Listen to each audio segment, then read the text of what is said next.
Okay, thank you. So just before we jump into the content of our session, I'd just like to give you a few reminders. Please do try and stay muted, okay? And give the space to our speakers. But do please keep your cameras on, create an interactive and lively vibe, and we'll be getting you guys involved later, okay? We will be taking a group photo later as well for those of you that are new, okay? So please prep your smiles. But under your video settings, there's an option to press HD. Okay.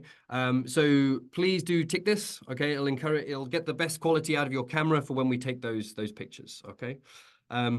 Also, if you wouldn't mind just changing your Zoom display name so we can see who's in attendance. Okay, so there's an example here. If you just right click on your name in the bottom corner of your screen, it'll enable you to edit it. So if we could ask you to put your name and then your organization after it, that would be great. Okay. And again, for those of you that have just joined, just a reminder that we will be recording this session as we go through. I know few participants are just filtering in. We've got a great panel of guest speakers lined up for you today, and we're going to hear through them from them throughout the session. But with the Q&A session at the end, there's an opportunity for you to put your questions to our panel. Okay, so throughout the session, there's a QR here and a link that will just be popped in the chat for you. As you hear our guest speakers go through, please add any questions you would like them to answer in the Q&A session at the end of the session, okay? There's also an opportunity for you to upvote questions. If someone's already put a question in that you like and you would definitely like to hear the answer from, okay, you can upvote it by pressing the thumbs and it'll bring it to the top of our list, okay? So please do keep putting these in throughout the session as we go through our speakers. So today's session, okay, is the fourth session in our series with NCSS, okay? We've been partnering with VMPs and giving you guys opportunities to learn from each other, bringing in subject matter experts, sharing best practices, and igniting collaboration between you. Our second session was in person in November, and this is the third virtual session that we've run. And thank you guys for joining us today, because throughout this series, we've had over 1,000 participants. So for those of you that have continued to attend, thank you very much. Thank you to those of you that are maybe new to the sessions today as well. So yeah, thank you very much for giving up your time to participate in moving this sector forward together. To give you a bit of a run through of how the event will work, and the kind of the layout for the next couple of hours. Okay. Shortly, we're going to have some context sharing from the DCE. Okay, we've got 3 guest speakers that we're going to hear from. There will be a short break in the middle, so don't worry. We'll give you some time away from your screens before we get you into an activity yourselves, and we'd love to have you participate. We'll also take a group photo, as I mentioned before. Okay, and then we'll round off the session with our Q&A panel. Okay, so again, any questions that you think of throughout today's session, please do pop those into the link into the Menti to ask those to our panel. Okay. So before we do that, I'm just going to have a quick recap of the pre-event survey. Everyone was asked to answer a series of questions when you were registering your attendance for this event, and we really appreciate the time that you took to then put your thoughts to these questions. So we wanted to share some of these insights with you because they're very interesting and they help ground us in why we're looking at this topic today. So the first question you were asked was how many programs does your SSA run? And how many of those programs involve volunteers? Okay. So essentially, in a percentage-wise, when we look at this this total number of programs, out of all the programs you run, 23% of them are volunteer-led. Okay, so well done to you that are running programs which are led by volunteers. Well done to you for empowering them and recognizing the opportunity where they can step up and lead programs within your SSA. Okay, so 84% of the programs do involve volunteers in some capacity. Okay, which still is very good. Okay, and therefore 16% of the current programs running, you guys obviously are a very good microcosm of the sector as a whole, and the large number of data points we've got in this, but it's about 16% don't involve volunteers at all. So while it's possible that some of our programs are perhaps highly niche, okay, can we still look at how we can integrate volunteers, at least in some capacity? Okay, so how do we move those 16%, and is there an opportunity to integrate volunteers in some capacity? And that 84% of programs, right? How can we shift from integrating volunteers to actually having them step up and lead our programs, to play a more significant role within those? So elevate their role and the impact, and then in the process, help our organization and how we're looking to deliver. Okay, so why are we looking at this? Okay, what's the motivation for actually increasing volunteer involvement? And you've given us some insights there as well. Okay, so when we asked you, in your organization, what's the value of including volunteers within programs? You came out with a lot of key benefits. Okay, and you highlighted some of the positive impacts on service users by increasing the outreach of our SSAs, improving the overall service quality. You highlighted a positive impact on our full-time staff within SSAs by perhaps reducing their workload in some cases, reducing the fatigue on them, but also by reducing their workload sometimes in programs, you free up their capacity for other kinds of work, more strategic work, more preventive work, okay? So we can actually then utilize our entire staff base a lot more effectively in the process. You also highlighted some positive impacts on the programs themselves by increasing the efficiency of them and the cost of the program when we're leveraging volunteers as well. And then the positive impact on the volunteers themselves was also drawn out here. Volunteers, when they're empowered to be involved in programs and to lead some of those, they feel enriched in what they're doing. They feel like they're being developed and trained in the process. Okay, so in some cases, they're being recognized for the skill sets they bring to the table, and you guys are utilizing them, which is great.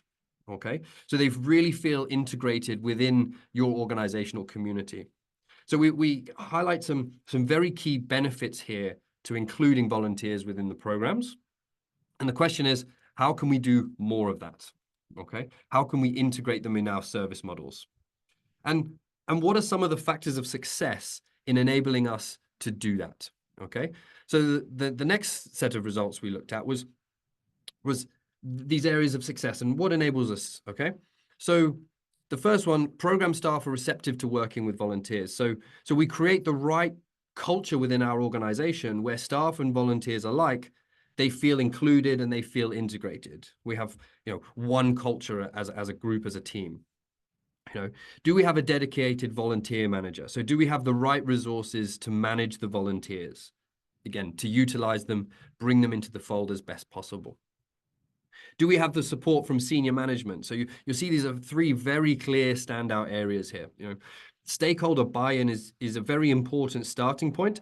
And we're going to hear a lot more of that today from some of our speakers as well to share their perspectives. So there's some very key factors of success here that we want you guys to start thinking about and find out where you are from a starting point of, I'm not thinking about this, to how can I actually bring this to life within my SSA? So given that we've looked at the current balance of volunteer integration in our services, what does that look like? How many of our programs are integrating volunteers? How many are volunteer-led? We've looked at the benefits of doing so, what that brings to the people, our service users, the organization, as well as some of these success factors that enable this. Okay, so today we're going to deep dive and we're going to hear a bit more from our guest speakers, and we're going to hear about how they have integrated volunteers effectively within their service model. So they'll have plenty of experiences and insights they have to share with you. Okay. So to kick us off, first of all, we're going to hear from the Deputy CEO from NCSS, Mr. Yoganathan, who's going to give us a bit of context sharing and kind of kick off the session for us today. So thank you very much, Mr. Yoganathan. Over to you. Thank you, Chris. I believe everyone can hear me. Great. Yeah. Okay. Good afternoon. It's a pleasure to meet all of you virtually today. The Volunteer Management Network is our regular series of networking sessions for VM practitioners to learn from subject matter experts, share best practices among the SSAs, and of course, encourage collaborations. This is not just the fourth session, but it's also the last session of this series for this financial year. And the topic today, strategic volunteer deployment, integrating volunteers effectively within service models, is a very good one.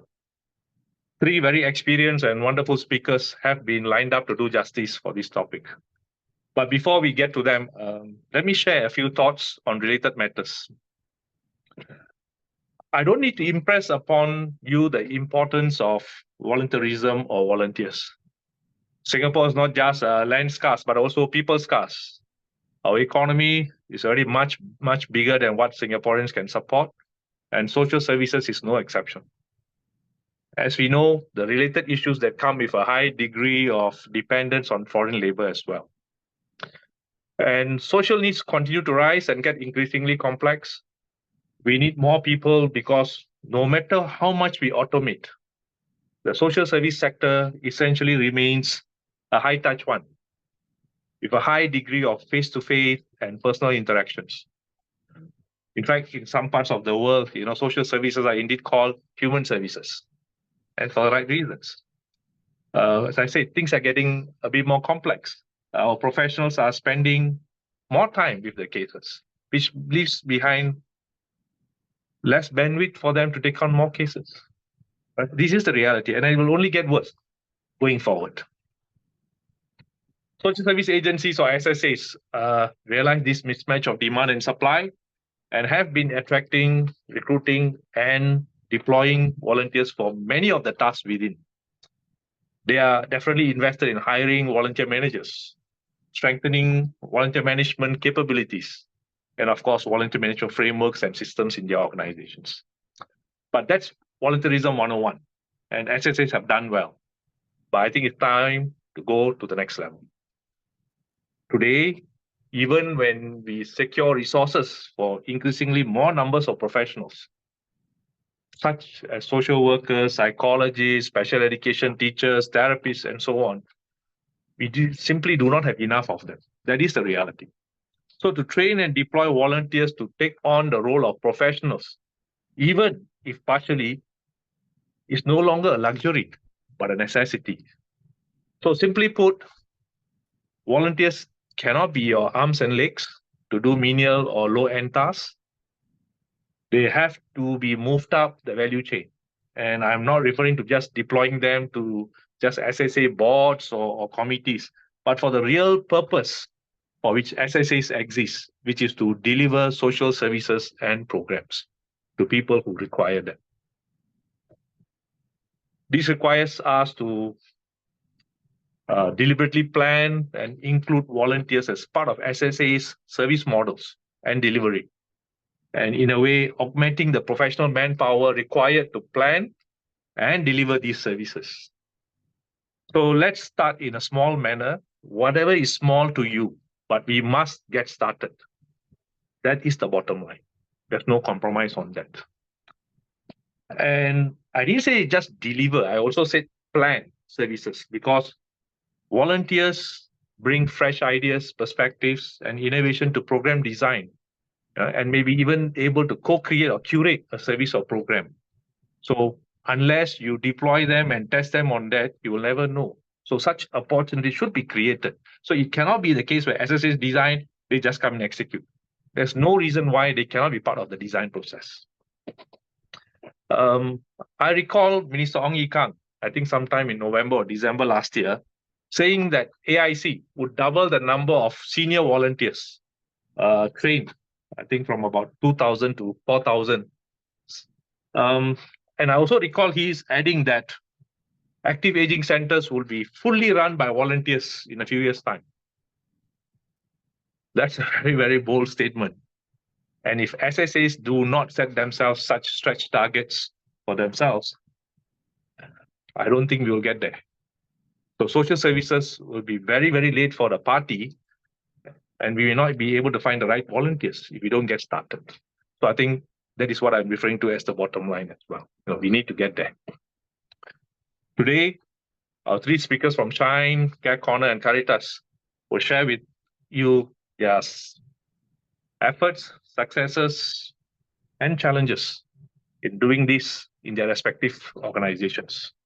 And I'm sure you will find sufficient information and, more importantly, inspiration from their stories and improve in their own SSAs. What NCSS will do, of course, is to support this endeavor, because we are indeed committed to support the sector in strengthening volunteer management through resources and initiatives such as this session and more grants and so on to build up capabilities. But more importantly, going forward, we will provide even greater support for what I just talked about. Some of you would have heard, it was just recent as just yesterday during the Committee of Supply, we announced that Transformation Sustainability Scheme, TSS for short, under the Community Capability Trust. And this is actually channeling about almost $100 million over the next 3 years to support SSAs. So under this scheme, agencies can apply for funding to improve their VM capabilities further for the next phase of volunteer acquisition and management. I know there are non-SSA participants here with us from corporate organizations and public sector agencies. And I want to say thank you very much. I really recognize and appreciate what you are doing. And I really hope you also understand my message to the SSAs. Because without you being a collaborative partner, without you helping us to mobilize your colleagues, your staff, your management, we cannot continue to deliver social services to the best of our abilities. No way. So I really appreciate you being here. And I also like to encourage you to tap on the resources such as the VM toolkit, volunteer development, and also participate in our volunteer management network, just as like today's session. You know, it's really encouraging to see that. So as I conclude, I wish to highlight that MSF has designated 2024 as the year of celebrating volunteers. Yes, celebrating volunteers. And I take this opportunity to thank all our volunteer management practitioners who are tirelessly and faithfully working behind the scenes to catalyze volunteerism in Singapore, to strengthen services, and for our SSA partners to really make the effort to make it a more meaningful but less painful endeavor for all of us. So on that note, I wish you a very pleasant afternoon. Thank you. Thank you very much, Mr. Yoganathan. A very important context set there, and some very key messages. Which, first of all, we are very appreciative of the time the speakers, and especially our audience, take to come and attend these sessions, because, as you said, it is a year celebrating volunteers, but also we're at a situation where manpower issues are being felt. The service sector, as you said, is very high touch, and so we need to be thinking about how we optimize the manpower that we have and how we can utilize these volunteers as well. So I think those key messages around, the fact that training and deploying our volunteers to take on more specialist roles and to step up is, I like how you phrase that there, is not just a luxury, but now it's become a necessity. And we now need to be thinking bigger, and we need to be thinking broader about how we deal with our volunteers. I like how you said that, move them up the value chain and really get to accelerate our performance as an SSA, which then delivers the social programs that we're looking to share with the sector. Okay, so bring them early. Don't just have them as executors. Include them as part of our service model's ideation. Volunteers, different people always bring different perspectives, fresh ideas to the table, and so that element of co-creation and design that you highlighted, let's utilize what they bring to the table. Let's get the best out of them, and then ultimately that helps us deliver the best possible services moving forward. So don't just bring them in to execute, bring them in to be involved in the design and the ideation, bring them in in our strategy discussions. I also like how you phrase that very well there. We must set stretch targets for ourselves. We can celebrate what we've done so far and where we've got to, but we shouldn't just rest there. Let's set some very clear stretch targets. Otherwise, we're not going to ultimately deliver the impact that we want to. We're not going to get the best out of our programs because we're all driven by intent here, and therefore everyone getting behind that and setting our aspirations out very clearly is going to help us then think about how we integrate the volunteers in line with that.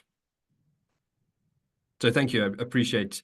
Thank you very much for your time, Mr. Yoganathan. We appreciate you coming and joining our session today. So you're obviously celebrating the lineup of guest speakers that we have to share their perspectives, bring it to life, their experiences from the sector themselves. So we're going to now move into our first speaker, which is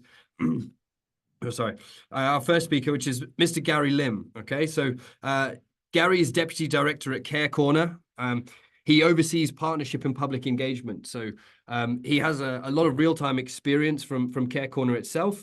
But he also oversees 3 SG Cares volunteer centres across the island, in Tampines, Topayo, and Woodlands. Okay, so he's got a range of experiences working with SG Cares Youth Corp development as well. And he's accumulated more than 15 years of experience with leadership and people management across public services, SMEs, non-profits, and social sectors. So Gary brings a really diverse perspective as well as real-time experience from on the ground with our SSAs. So we're looking forward to hearing what Gary will be sharing with you today. Over to you, Gary. Thank you. Thanks, Chris. And thanks, Yoga, for that, what you just shared. And if we all SSA leaders are more like you, I think we don't have a problem doing our job. So thank you very much, for the vision and the direction that you have set. Indeed, I think we should look forward to, one day having centers that's fully run by volunteers. So I'm just going to very quickly share my slides. I'm in the midst of experts, as I won't even dare to call myself a subject matter expert. But it's, I think, just kind of like a sharing of what we have done in Care Corner, and just really just sharing our experiences with you all, sharing our ups, our downs, and and hopefully through our downs, you could actually learn to avoid those challenges as well, and hopefully be able to do much better than what we are able to do. So I just want to set context first. And the context I would like to set here is that as volunteer managers, I'd like to challenge my team of volunteer managers, right, to often think about our role as a volunteer manager. And we actually, sometimes it's not just an operational role, it's actually a leadership role. And leadership basically entails understanding what resources we have, and knowing what we want, and knowing how to get what we want using the limited resources that we have. And therefore this is something that it's something that we often have to think about, and all of us have limited resources, right? And one of the very limited resources we have is definitely time. And how do we actually make the best use of our time, in our work as well? So one thought process that I've always tried to go through with my team is actually, what is the product that we actually need to create and develop, in order for us to be able to do the work that we do as volunteers managers. And as volunteer managers, what is our product? So as a social worker, they know that it's the cases that they actually can actually help the client, how they help the client to actually navigate through the different system, and to support the client in being able to get what they want. But as volunteer managers, what do we do? Are we really just merely managing volunteers? And therefore, one of the things that I often get asked to think about is that actually the product that we need to create and develop very often is actually volunteering opportunity.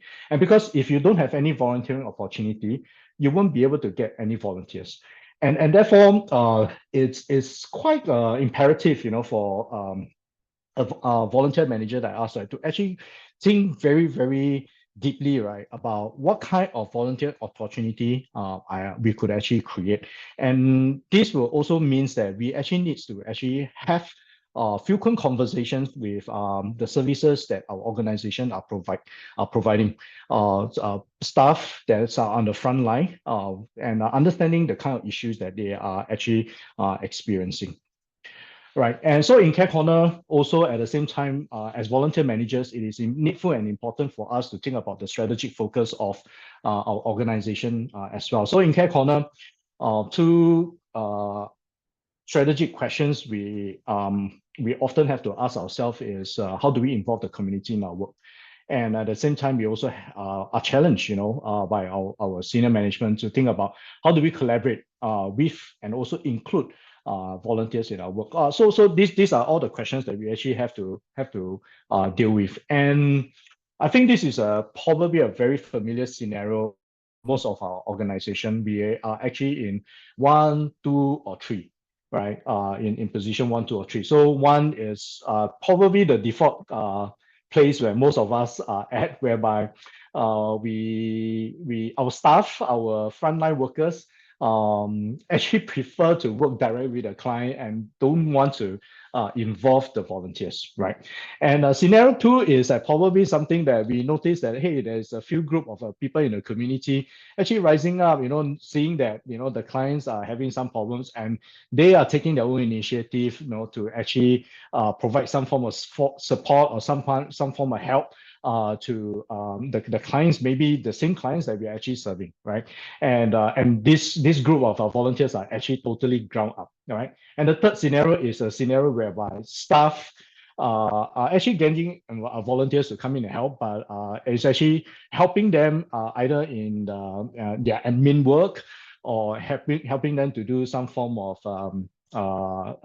data entry, data input. Not that it's bad, or sometimes just we need a hand to do reception, and then you get someone to do being a receptionist. So there are all these 3 instances. So the challenge here is actually for us to really involve our staff, right, and have conversation with our colleagues, right, from the front line, right, to actually think about how do we move, right, from, let's say, from 1 to the integrated approach, which the star area is, I call it the integrated approach. And also, probably, how do we think about, like, those ground up volunteers? How do we get them involved? And there are risks involved, right? There are risks that's posed to our clients. There are also risks that's posed to these volunteers if they don't kind of like belong to any organization. There's an organization like overseeing them, providing at least a form of protection, should anything happen to them, right? So how do we actually then mitigate this risk and to ensure the safety of both the clients and the volunteers? And then 3, is there any way that, I'd like to think that these are usually non-client facing work, right? And is there any way we could actually start to involve the clients? And I think it's actually important for us to know why we need to involve volunteers in our work. And I came up with 3 reasons. There are more, right? And the 3 reasons are, if we don't involve volunteers, our capability and our capacity, right, will be very, very limited. Actually, when we involve volunteers, right, our capability and our capacity will actually increase quite a fair bit, right? And also, it's volunteers can actually help us. We are here seeing news articles, seeing about how our frontline workers are burning out, and they are stressed, and I really believe that our volunteers, right, could actually help to safeguard our frontline staff, right, self-care as well, all right. And I think the third, right, is something that it's something which I really believe very strongly, that volunteers actually have a very strong multiplier effect, right, on our brand. And I like to think about this concept of a net promoter score, whereby, whether the volunteers will actually talk about, organization, or whether the volunteer will actually gather other friends, right, to come in to join the volunteers, or whether the volunteers will even, right, talk to their friends, right, about the services, the cause that they are actually volunteering at. And these 3 things has some form of effect, because when we have limited capability and capacity, right, it actually forces us to think about how do we actually use our resources effectively, right? The limited resources that we have, right? How do we channel them more effectively, right? And the second thing about guarding our frontline workers' self-care, right, is really sorry. That's the second reason, right? Regarding our frontline workers, self-care is really enabling us to actually see how do we use our resources more effectively. The limited capability and capacity, right, is that if we can actually involve volunteers and we can actually involve the community, right, the knowledge of care, right, the knowledge of helping to support disadvantaged families, individuals, could actually be democratized, out, that where more people, right, could actually come together to actually support and help these families and help to uplift them. And the last thing is the multiplier effect on our brand, right? And also that's the knock-on effect is that we actually help us to create accountability. So it becomes like that there is an accountability, right, towards our volunteers, right, in how we actually uses our resources, in how we want to go to create impact, in the work that we do. All right, and so how do we do that, right? How do we move from one to the integrated approach? And I list up some tips here, and basically from one to the integrated approach, there we can look at jobs to be done that can actually be fulfilled by a volunteer. And I often ask, whether there is things that is very time consuming, or there are jobs that are repetitive, or maybe staff have actually developed some form of workarounds in order to avoid maybe doing certain tasks, avoid doing certain form of work for the clients, right? And or there's always this need of talking about this need, or we need another counselor, we need, or we need another subject matter expert, to come in, to help us. We need a occupational therapist or whatsoever, So these are actually, for me, right, when I hear things like that being raised up, these are clues that I use, right, to actually have a conversation with the service staff and their leaders, right, to see how we can actually start to involve our volunteers. And let me give you an example. Our community counselors unit. So we actually formed a community counselors unit a few years ago. And so one of the things that we actually start to realize is that the amount of counseling, right, that our social workers need to do when they are actually doing their casework. And one day, one of my boss was just sharing with me that it's a lot of the social workers also suddenly feeling the need that they also need to take up another qualification. So they already study so hard, right? To get a social work qualification, and then now they have to study again, to actually get the counseling qualification again. And then the route to being a qualified counselor is actually quite long, right? It's not just a degree, it's a master's as well as a practice hours, and stuff like that. And it's going to be, if let's say we are going to invest in our staff, right, to actually take out the counseling, it's going to take us a long time, right, to get our staff, right, to be ready to actually do counseling. And one of the key discussion that ran about is that what if we can get qualified counselors to come and volunteer with us, right? And then it really sounded ludicrous at that point of time, because why would a qualified counselor want to come and volunteer with a social service agency? And we decided to just try it out, and just see how many we could actually recruit. And lo and behold, we noticed that that was actually quite, I won't say that the uptake of the volunteers are like, people queuing up the door, trying to become a volunteer. It wasn't a lot. It started with less than 10 when we actually started this, right? But we noticed a pattern. This group of volunteers who were actually offering their time and of course their skills to actually volunteer with us as counselors, and they are qualified counselors. They are actually in a field of counseling work, right, that is actually very narrow, and they were actually looking for professional opportunities, right, to actually widen their expertise. Right. So let's say, for example, a school counselor, right? A school counselor only see children, right? And maybe the parents. And so the parents not so much, but they see a lot of children, and then they realize that, hey, I actually need to grow in my skill set, in counseling adults. In my skill set to counsel, to have a better handle on counseling family units, and these counselors see this as a great opportunity, to actually invest a bit of time of their own, right, to actually start to build their own repertoire of their counseling skill set. And then we realized that that this was then a very good niche that we could actually tap on. So right now today, just fast forward everything, right? Fast forward, we actually have a team of 30 plus community counselors, all volunteers, right?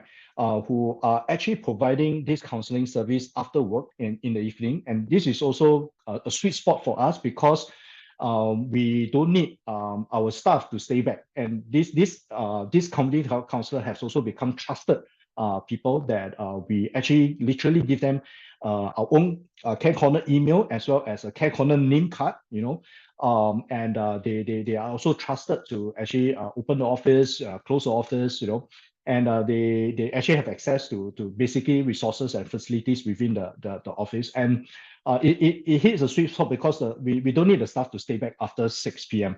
and they could come in, to actually do the counseling. And they have been helping us to, I think, handle more than 8,000 cases in a year. And that's a huge burden and load that's taken off our social workers. So that's something that's quite significant. Thought we'll share that example with you. And the second one is something that's autonomous and probably risk involved, and so I think the key thing here is to ensure the safety of our clients and our volunteers. And we actually have to think about what's the level of staff involvement, who will actually be the one doing it, and what kind of impact, would the volunteer will be able to demonstrate, in doing this. And the impact is actually important because anyone who actually wants to volunteers, they want to really feel that they are making a difference in someone's life.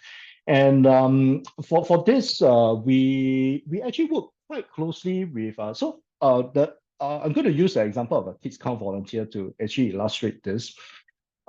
Because this need was actually brought up to us by one of our community partners who expressed that, there are so much literacy programs run by volunteers in the community. And the community partner was lamenting there's a lack of maths and numeracy programs, to actually help children. And what the community partner is observing in the community is that these children are not doing well in maths at all, and they really need help in this. And so I kind of like decided to work with this community partner, and then I roped in another community partner who also very keen, to actually work together with us on this. And we literally developed a numeracy program from scratch using only volunteers. And the whole idea and the whole vision of this Kids Count program, right, was it's meant to be led by volunteers and driven by volunteers and done fully by volunteers, right? And what we do is that, and we realize, but however, we realize the need for a staff to be around, right? Why? The staff need to do the training. So the curriculum is actually put together by one of our Care Corners program lead who does learning and special needs support. So she put together the curriculum. And then we realized that we actually need to train the volunteers to actually be able to carry out in teaching this the curriculum, right? And there is a subtle difference between what is numeracy and what is maths. And we are also very careful that we do not want this Kids Count program to be a tuition program, right? It's meant to really just equip and build up the foundation, the numeracy foundation of the child. And therefore, we got a group of volunteers, train them in leadership, right? Which is what the other community partner, who is incidentally is actually Youth Corps Singapore, and that's how our strong relationship actually started. The Youth Corps Singapore came in with the expertise in youth leadership, youth development, youth leadership. The train our volunteers in being able to lead in a volunteer program, and then we also kind of co-partner to bring to recruit partners, and then we do all the outreach, to get the community, whoever wants to be interested, and really literally run this from the ground up.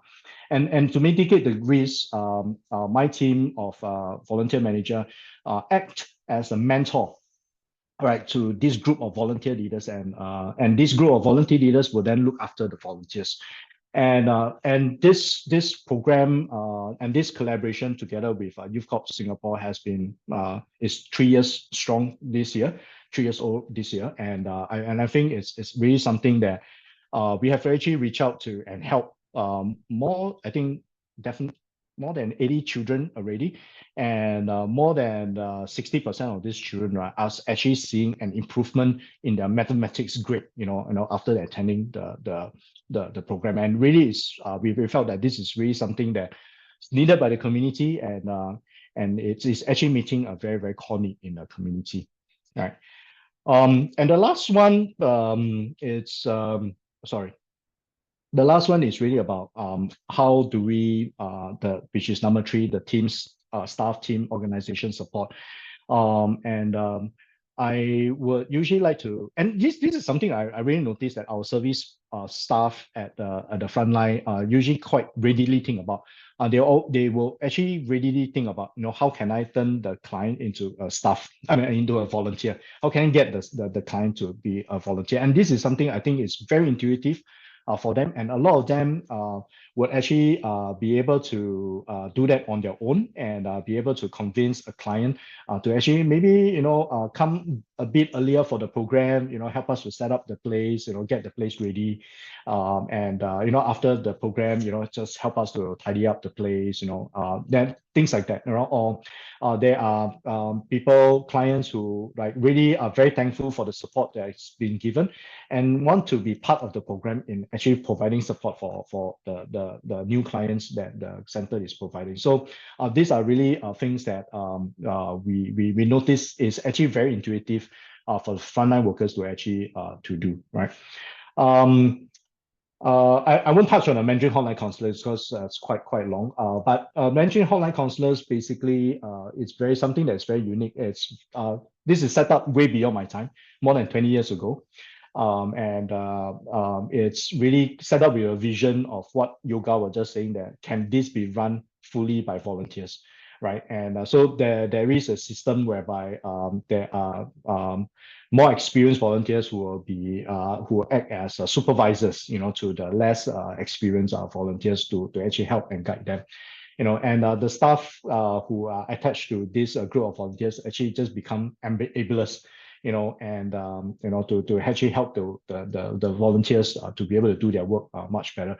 And but also in the organization, we do have to invest in a system to actually help them to do, and it has to be fully customized, because it has to help the volunteers to don't know when they will come in for their service. And the hotline opens from Monday to Saturday, 10 a.m. to 7 p.m. Right? So it's fully run by volunteers. So the volunteers will choose the slots that they want, their availability, and then the volunteer leaders will actually then try to enable to help us ensure that all the slots are all fully out by at least one volunteer throughout, so that the service could actually be run on its own. And after 20 years, more than 20 years, the hotline counseling is still very much alive and kicking, and providing this service. And it really shows that it's a model that it really, really works. And it's not easy to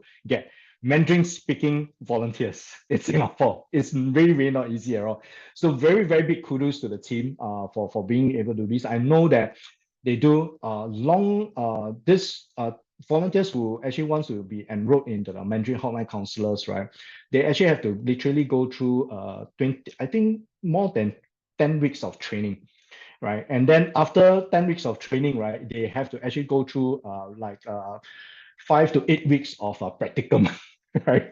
Before they are passed, right, as volunteers, Mandarin hotline counselor volunteers, right? So the criteria is actually very strict, but This probably have assembled a team of 100 counselors at this point. So and many of the counselors have served with us for more than 10 years. The oldest counselor is age 82 or 83, right? And she has volunteered for us for more than 20 over years, really. Yeah, so some of them literally, you know, when we were doing our volunteer appreciation, right, they were showing us photos, right, when they first came in to volunteer, their hair were all black, you know, and then today, right, their hair all white, you know, so it really speaks of the tenacity, you know, that and the resilience, right, that a volunteer will, and the loyalty that a volunteer will give to us, right, when we actually really engage them well. And this, I have to say, is a program that the services have really done a fantastic job in engaging the volunteers. In fact, the volunteers really see each other as like the second or third family, you know, that they have. Right. So just to round up, lessons learned from doing this volunteer involvement. I think the first thing first is that don't be afraid of trying. I think a lot of times we try to organize things to be perfect, organize things to be as perfect as possible. You know, we have as little questions from people as possible. But sometimes it's counterproductive to do that. It's actually sometimes easier to just try something first and see whether it works. And Kids Count is a testament to that. You know, I speak to YCS Youth Corps Singapore and just say, can you want to try this? You know, and you know, Jamie, the head, then was like, yeah, let's try it together, and we tried. And today it's really something that we have learned a lot along the journey. And during these 3 years, we actually have incorporated our learning in actually improving how we can actually run the program. The second thing is that while we want to ensure that the volunteer experience is good, right, for the volunteers, and it is important, you know, and we need to ensure that the experience that the volunteer has volunteering with us is positive, and they will leave, you know, coming back to volunteer with us, and then hopefully that they will stay and volunteer with us for a long time. But the reality here is also we have to ensure that the staff experience of the volunteer is also positive as well, because the staff who are working with the volunteer, if their experience is negative, right, they will likely, when the next time you go to them and say that, you know, can we have, would you like to involve volunteers, you know, at your service, they will likely say no to you, right?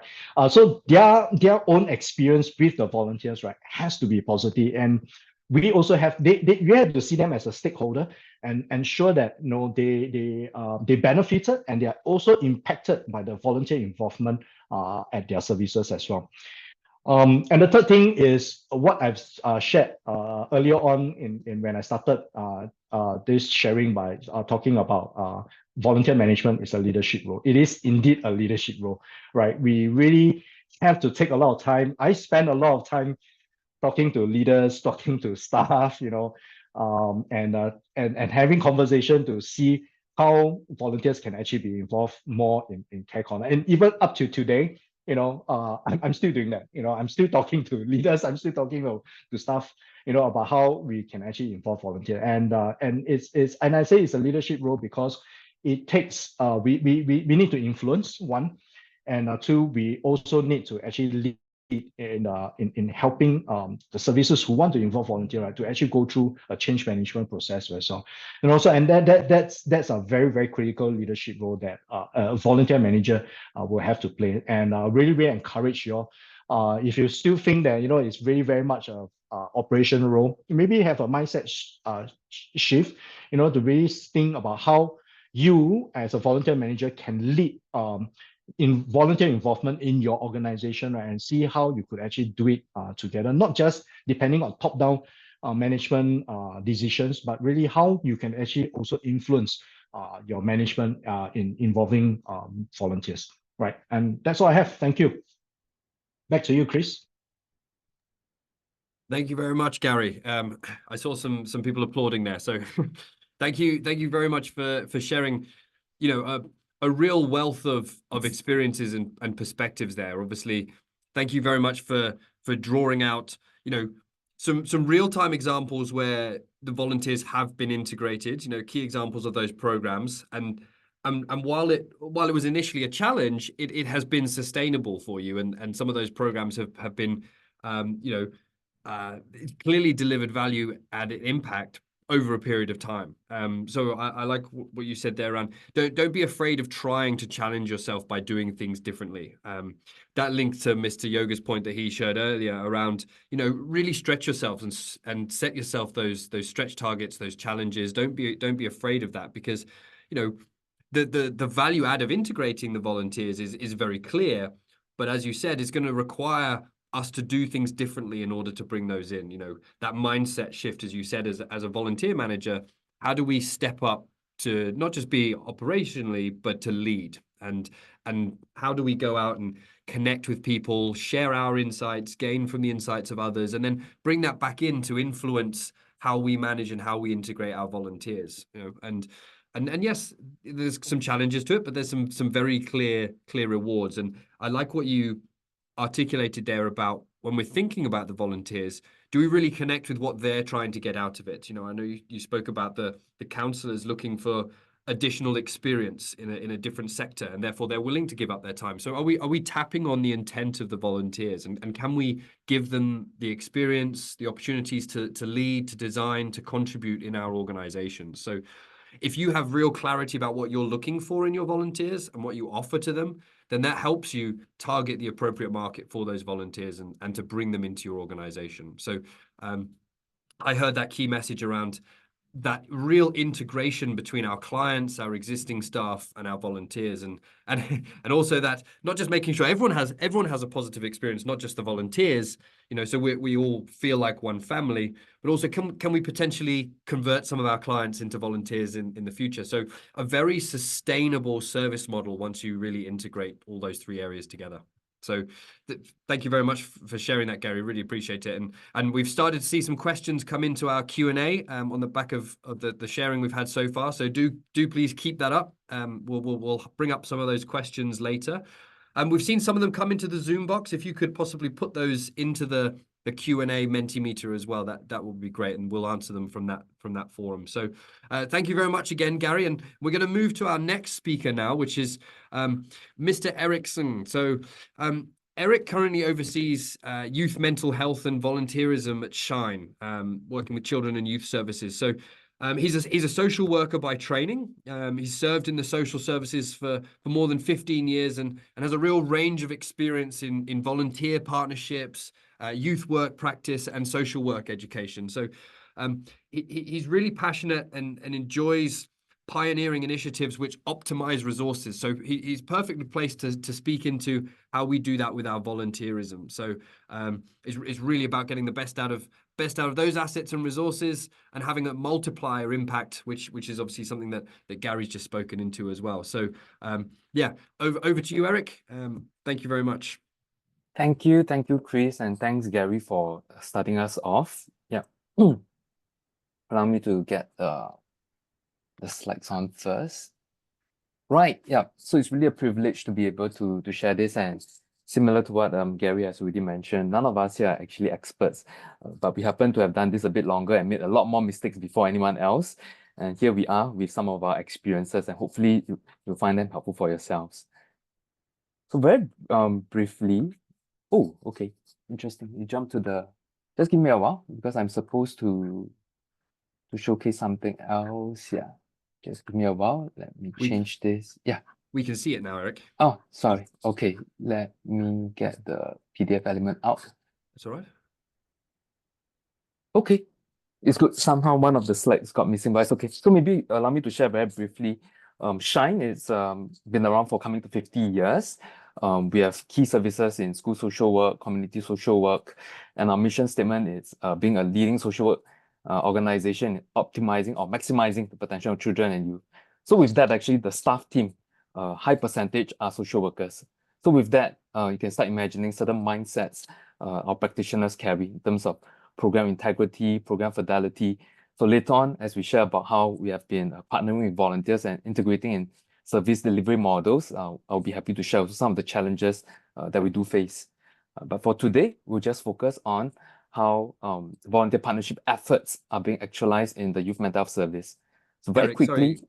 yeah. Sorry to stop you, Eric. We Yeah. can't see your Oh, we can't screen see. at the moment. Okay, no problem. Let me try to rework this part. Just give me a moment. No problem. I thought there was just a delay in loading it, but Mm, it's all right. Everyone got a very good context set for Shine as well. no problem. Yeah. Okay, let me try it again. Let me know if this works this time round. Okay, There we go. Yes. there we go. Yeah. Yep, that's right. Yeah, we can see it. Great. Okay, can you just let me know, Chris, which screen are we at the moment? Is it the context one? We're seeing About Shine. About Shine. Yeah. This? Which lists Does your it key services. Okay, does it move to the context one? No, doesn't seem to be. Yes. Oh, Okay, maybe I'll just present it in this way. It will yeah, be sure. better. No problem. Yeah, we can see the Okay. context slide now. Okay, great, wonderful. Yeah. So with that shared, as I continue, to set a bit of a context, at present, much like many other SSAs, the volunteers make up our board and advisory committee.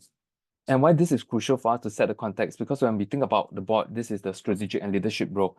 So there are people who with various expertise that wants to be in social services, people we trust, and contribute at really leadership levels and already a part of our ecosystem.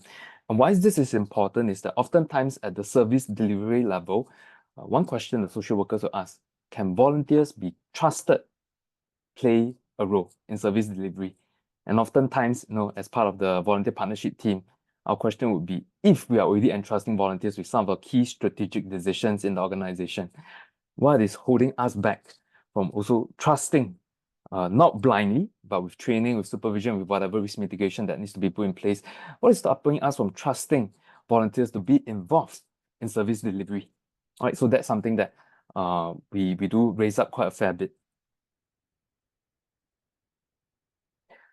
So a couple of years ago, NCSS had the Enhanced Volunteer Management Scheme, EVM FS 2.0, and we ride on that to bring in a senior manager with a lot of experience in helping organizations build up their volunteerism capability. And with that, a key strategic move is to adopt a whole organization approach in volunteer partnerships. So today, within the context of Shine, there are 5 key people groups that are involved in volunteer partnerships. The first one, volunteer enablers, they are the senior management team. So earlier, I think was already briefly mentioned, without senior management support, things are hard to move. So we are very fortunate in Shine that all our SMT members are involved directly in being the enablers to ensure that the service divisions that they're overseeing are involved in volunteer partnerships as well. And our ED himself is also a huge champion of this cause as well. Then the second group of people that we develop are what we call the volunteer partnership architects, in short VA. So they are the representatives from different programs or divisions that come together under the leadership of the volunteer manager to meet maybe on a monthly basis, talk about more organizational level matters such as governance related matters, like code of partnerships. Are there risk strategies that we need to relook at to ensure that the volunteers can be safe when they volunteer with us? At the same time, our service users are also safe and receiving quality programs and services that are supported by our volunteers. The third group of people, it's a legacy that we already have in Shine, and right now we are trying to relook at how they can be best positioned to partner with us, volunteer leaders. So typically, they are people that have served with us for quite a fair bit, usually from a service delivery point of view, as tutors, befrienders, and later on, we entrust them with more responsibilities. Now, unfortunately, COVID has definitely disrupted, because in the past, I was told the volunteer leaders even involved in some strategic planning kind of work with the organization. And that's something we are definitely looking to reestablish within the context of Shine as well. But it's quite crucial, to have volunteer partnership matters be represented by the volunteers themselves. Of course, we have a dedicated manager within the organization. But with that, we do want to state that one person alone is not going to be enough. Yeah, because we have more than 100 staff that's client-facing and various programs that require volunteer support. So that one manager cannot be taking on all the different responsibilities and functions in volunteer partnerships. And really, this person that we have is helping us to lead the team VA that I've mentioned earlier, and also continually interfacing with the volunteer enablers that's made up of the senior management team to drive some of the key strategic initiatives forward. And finally, within the context of Shine, as long as you're interfacing with volunteers, we recognize you as a volunteer partnership practitioner. All right, yeah. So they are the ones that's involved in the direct running. All right, be it even from some of the role design matters, training up the volunteers, deploying them. The volunteer partnerships practitioners will be the one that actually do all the hard work. So with that shared, of course, we didn't arrive at this in 2021. This was proposed in 2021, but it wasn't fully actualized until sometime early last year. So just sharing very briefly about some of our experiences, key change management features. First up, within the context of Shine, every 3 years we have a strategic plan. So in our last strategic plan, number 13, volunteer partnership was listed as a strategic trust. So there is commitment from the organization right from the top, endorsed by the board, that this is an area we will dedicate resource and time to. Number 2, like I mentioned earlier, even though we have a dedicated volunteer manager, him or her alone cannot be doing everything. So the posture we adopted as an organization is that every staff, right, every direct practicing staff must be volunteer partnership capable. So what that means is that you must have the necessary skills to work with volunteers. And with that, how we have supported this posture is that last year, our ED mandated that all staff attend a strategic volunteer partnership training. And with that, I think right now we have about 80 to 90% of the staff that completed the training, and that really helps us to be more capable in harnessing volunteerism to augment our various needs across the organization.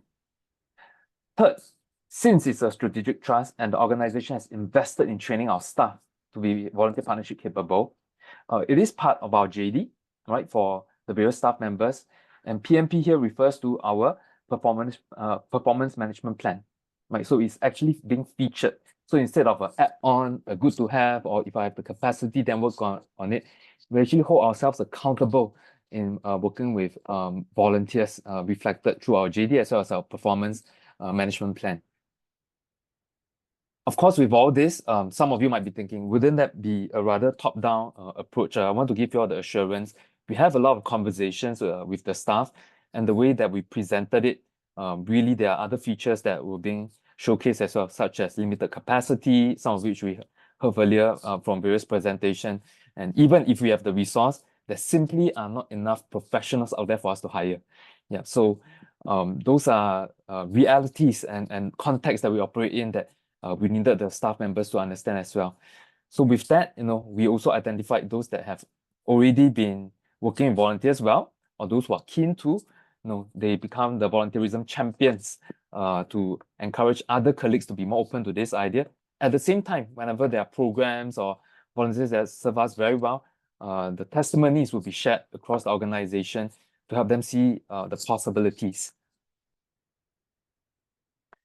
So with that, I'm going to zoom in now to share 3 programs that we partnered with volunteers. And for each time, each program that we are trying to involve volunteers, these are the 6 key questions that we'll run through. Is partnership with volunteers essential? How central are they to make this program work? What's the basis and evidence that when we partner with volunteers, this can work better? And oftentimes also, sometimes we'll be asking, maybe the staff, we're just going to hire more staff to do the job.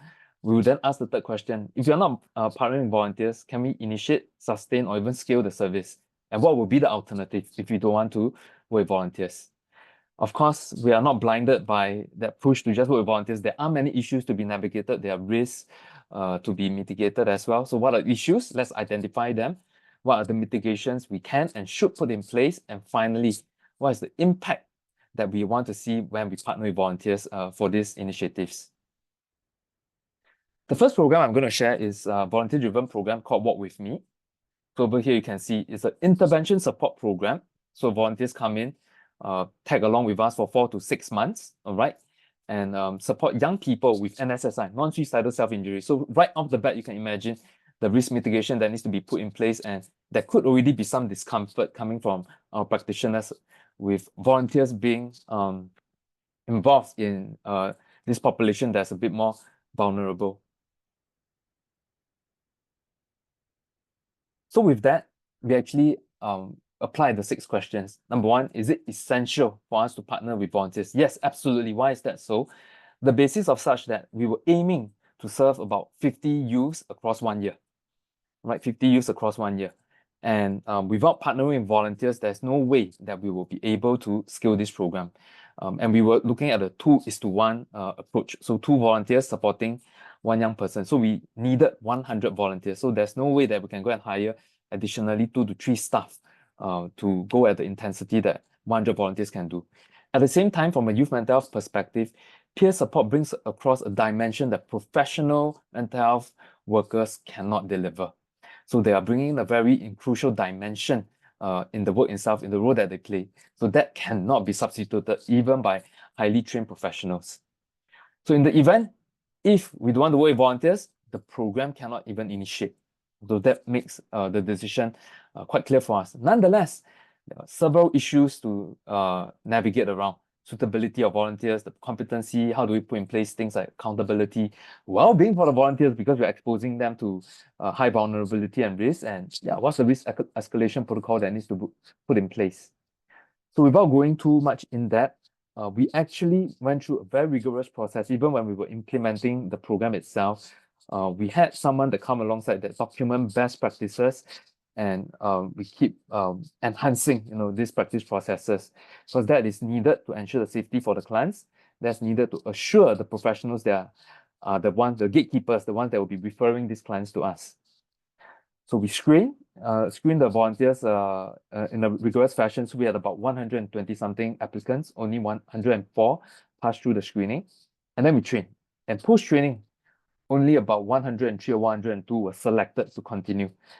And from there on, because it's a peer support program, it is very rigorous. A lot of things that we need to continue to provide support to the volunteers when they do this piece of work. There is regular group, individual, and pet supervision. The group supervision minimally 6 times because they're serving with us for 6 months, right? So it's once per month. So it's very regular. At the same time, because this population is a bit more vulnerable, we have staff doing standby support, right? So we set a parameter. The volunteers may interface with the youth anytime between 8 a.m. to about 8:30 p.m. So there will be a dedicated staff with their work phones on standby to respond to any crisis situation. We also had other key processes such as introduction session, pairing session, matching sessions, and finally pre-termination conversations and the actual termination sessions itself to ensure that the youth and the volunteer understand the scope and boundary of this journey. And even as we bring it to the close, how can we help both the volunteer and the youth to make sense of the experience rather than perpetuate some other unhelpful situations such as abandonment issues that might be a bit more common among young persons that might be experiencing NSSI. So you can see the rigor and hard work that is required, but it's absolutely essential because we believe in this program, we wanted to initiate, to scale it. So the professional staff, instead of doing the service delivery, we end up doing a lot more of the conceptualization, planning, and mitigation work. I'll be happy to share the impact. We have just concluded the final report. And from here on, we realized that the youth, met a lot of the key objectives we wanted from the program. Social support was enhanced, right? They increased their help-seeking behaviors, which this is a key part because I mentioned earlier, peer supporters can do something that professionals can't do, and this is one of the key things. They strengthen their interpersonal comms, and a lot of this can be observed in the farewell messages, in the closure termination session that was conducted, and of course, their emotion regulation has improved, and they found alternate means of coping instead of using non-suicidal self-injury methods. Now, for the volunteers themselves, a lot of gain. This is just some of the key ones. The increased awareness and empathy towards those that are engaging in NSSI. And for us, this is a huge multiplier. Because beyond what we can evaluate as a program, many of them are sharing, they now know how to approach their own context that might be exhibiting some of these concerns. Also, as their knowledge and attitude towards NSSI increase, they become ambassadors for us out there. So the stigma surrounding NSSI, now they are better informed, better equipped, they can also help to better educate the context, and they will be able to reach channels and platforms that we don't have access to. All right, so I won't be able to share all the impact, but I just want to state that what we have stated here are just those that we can evaluate within the program. Based on the testimonials the peer volunteers have shared with us, there's a lot more multiplier effect out there as well. The second one is this program called Just for Fun. Now, as I was hearing the opening message from Yogan, I made a quick change. Originally, I would present it as a volunteer augmented program only. But as I hear him share, I was reminded this program was developed by 2 former interns who became volunteers. And when they developed this program, they were volunteers. Yeah, so the program itself, as animal assisted care program, 4 sessions of group work, were designed by 2 volunteers. Subsequently, it became more volunteer augmented because we needed to add in more features, to ensure the program is effective. Henceforth, the role that I'm sharing today is more so the role of a co-facilitator.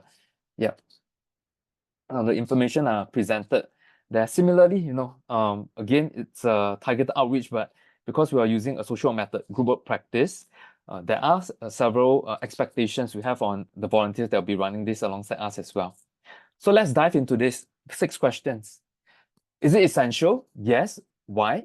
Again, going back, basis and evidence, peer inputs, slightly different. Peer supporters, they tend to be persons with lived experience of the struggles, challenges of the people that they are supporting with. Now, for peer inputs, they may not have the lived experience, but in a recent research study by Shine into mental health needs as well as the use of social media by young people, one of the big things that came up very evidently across board is that young people appreciate their peers' inputs into their mental state. Some years back, we did a mass survey as well. 3,000-4,000 young person responded. Typically, young people, when they have mental health concerns, the first person that they turn to are their peers. Now, we can make a quick guess. Where does professionals rank? Now, we don't have time for mentees or something like that. I'll share with you. Of the 8 to 9 people group that we identified, professionals rank second last. So we were the last person, the young people want to hear from, but from peers, they are very open, even though we can be saying essentially the same thing. So having volunteers as co-facilitators is a huge thing for us in terms of the effectiveness and program integrity. Now, alternatives, of course, yes, we can have staff, but it may not be as effective and will be too costly because minimally we need 3 personnel to deliver the sessions. Because each time we run, we have about 12 to 15 young people in the group. So from a group work perspective, the ratio of 1:4, 1:5 has to be observed. And simply, we did not have the capacity to deploy 3 staff per session because we had about 6 to 8 runs of this program. Similar kind of issues, competency of the volunteers involved, what's the service quality, and of course, staff volunteer dynamics, because as a professional social worker, they have certain expectations of how group work services should be delivered. So those are things that we need to anticipate and ensure that our volunteers can work well with the staff. So how do we mitigate some of these issues then? In terms of the criteria for volunteering, they must be comfortable working in the group setting, comfortable interfacing with youth, comfortable handling animals. And for us, I don't think that's a concern. The volunteers that we attracted are those that are interested in interfacing with feline anyway. And finally, comfortable in working quite closely and receiving feedback and inputs from our professional social workers. At the same time, of course, while this program is very exciting, very easy to recruit volunteers because of the nature of being animal related, because of the strict criteria we have set up for the volunteers, they may not necessarily always be available. Yet we have the requirement, they must commit to us for 1 run. So with that, we had to work out a quite flexible deployment plan rather than insisting, assigning them to certain runs. We have to have very open conversations around their availability and how they see themselves fitting in to ensure that they can fulfill the commitment as well. Again, I'm happy to report that the program achieved its intended impact for the young people. Things like increasing emotional awareness, the emotional management, decreased stress, as well as increased social emotional support. I did not have the chance to list the impact it has on the volunteers, but we actually had a feature on mothership, all right? maybe I'll try to drop it into the Zoom chat later on. And from there, you can actually read the Mothership article, which is coming more from the volunteer angle, right? And I'm definitely I'm heartened to hear that from our volunteers, and many of them share similar experiences. Even as they volunteered for this program, they get a lot more insights into mental health, their own mental health. They get a lot more insights into how professional social work is being conducted. And for those that want to pursue a career in this, they now know, what they might need, and what they need to invest in and develop for themselves, such that they can be proficient, in this career if they want to take this up in the future. The last program I'll be sharing then is regarding Skilled Volunteer Initiative, our associate counselor scheme. So earlier, I think Gary has already shared, they have their hotline counselors as well as their counselors. They are supporting their counseling work. So something similar, all right? So earlier, I had a quick glance at some of the questions. I thought I can answer them along the way. Most of our associate counselors are actually recruited after they complete their placement with us. So they spend quite a fair bit of time, about 6 to 12 months with us as counseling interns. And for those that we find that it's a good fit with us, with the way we want to practice, and have been shown to work well with the young people that we happen to be serving, we extend this invitation for them to join us as associate counselors. And quite a number of them are actually quite keen. And why is that so? All right, why is that so? Let's take a look. For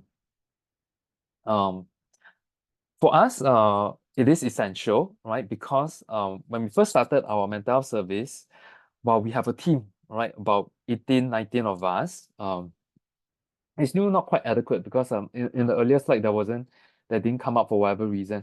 We are trying to reach about 10,000 young people within a year. So 18, 19 staff, actually, if you do that calculation, it still can be quite tedious for the staff. And in the pioneering phase of the social workers, the associate counselors, and counselors that we have on hand, they have to undergo very rigorous training, anything between 6 to 18 months.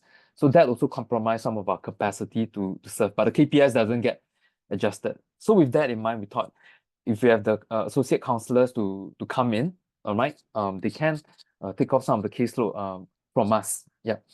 And at the same time, we thought that by bringing associate counselors in, they are actually not compromising our service quality but enhancing. Because we know that whenever professional staff are being overloaded with cases, service quality drops. They simply don't have the bandwidth to be more attending to the cases assigned them. Now, of course, there are issues to work through, and some of this I've already mentioned earlier. But the last bit, professional representation. Because at the end of the day, the posture that Shine undertakes as well is that volunteers are unpaid staff of the organization. And more so when they perform the role of an associate counselor, people will relate with them as fellow professionals as well. And so they represent us to all those that they happen to serve. So these are very crucial pieces we need to look into. With that, we have very rigorous selection criteria. And of course, recently there are those that have not gone through internship with us. They're writing in to want to undertake this scheme. Where we have our colleagues that actually go through quite a rigorous selection process. And even after they are being selected, there's onboarding and training. There's a sort of like a probation period for at least 3 months to ensure that they are a good fit with us and the clients that we are serving. And just as we were, preparing to come for this presentation earlier on, I saw a lot of emails from my colleagues to inform some of those applicants that they haven't been selected. So I think that is something we cannot compromise, because if we want to ensure that our staff continue to trust these associate counselors and for our clients to receive quality services, these are unfortunately things that we have to uphold. And when the volunteers are not a good fit with us or with the program, we do have to turn them down.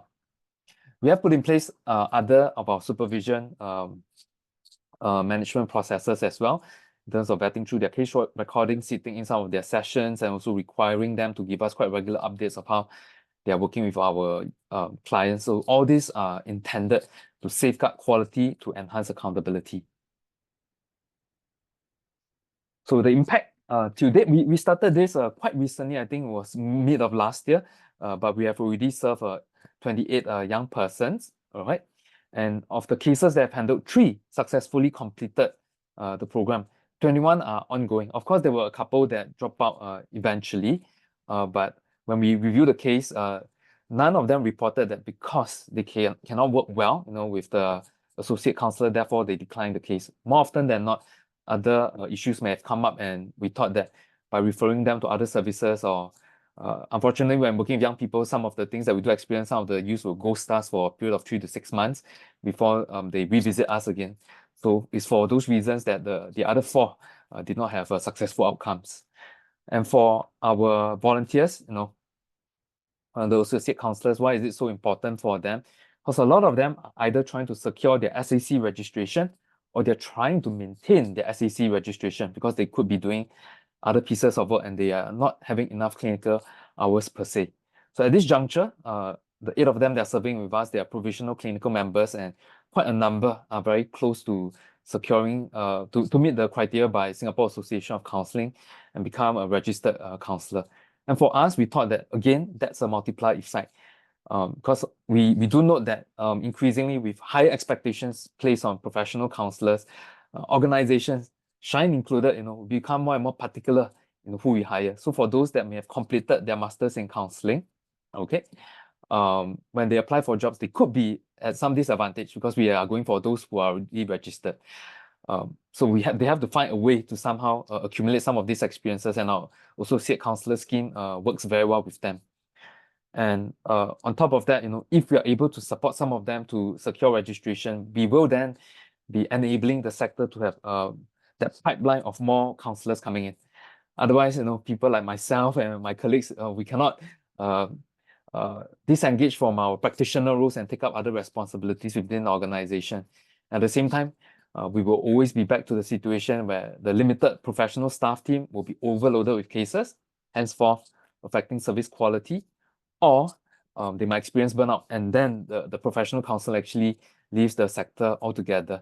Yeah, so when we thought of the associate counsellor scheme, we were also thinking how we can support the organization's effort in ensuring more professionals can flow in as well.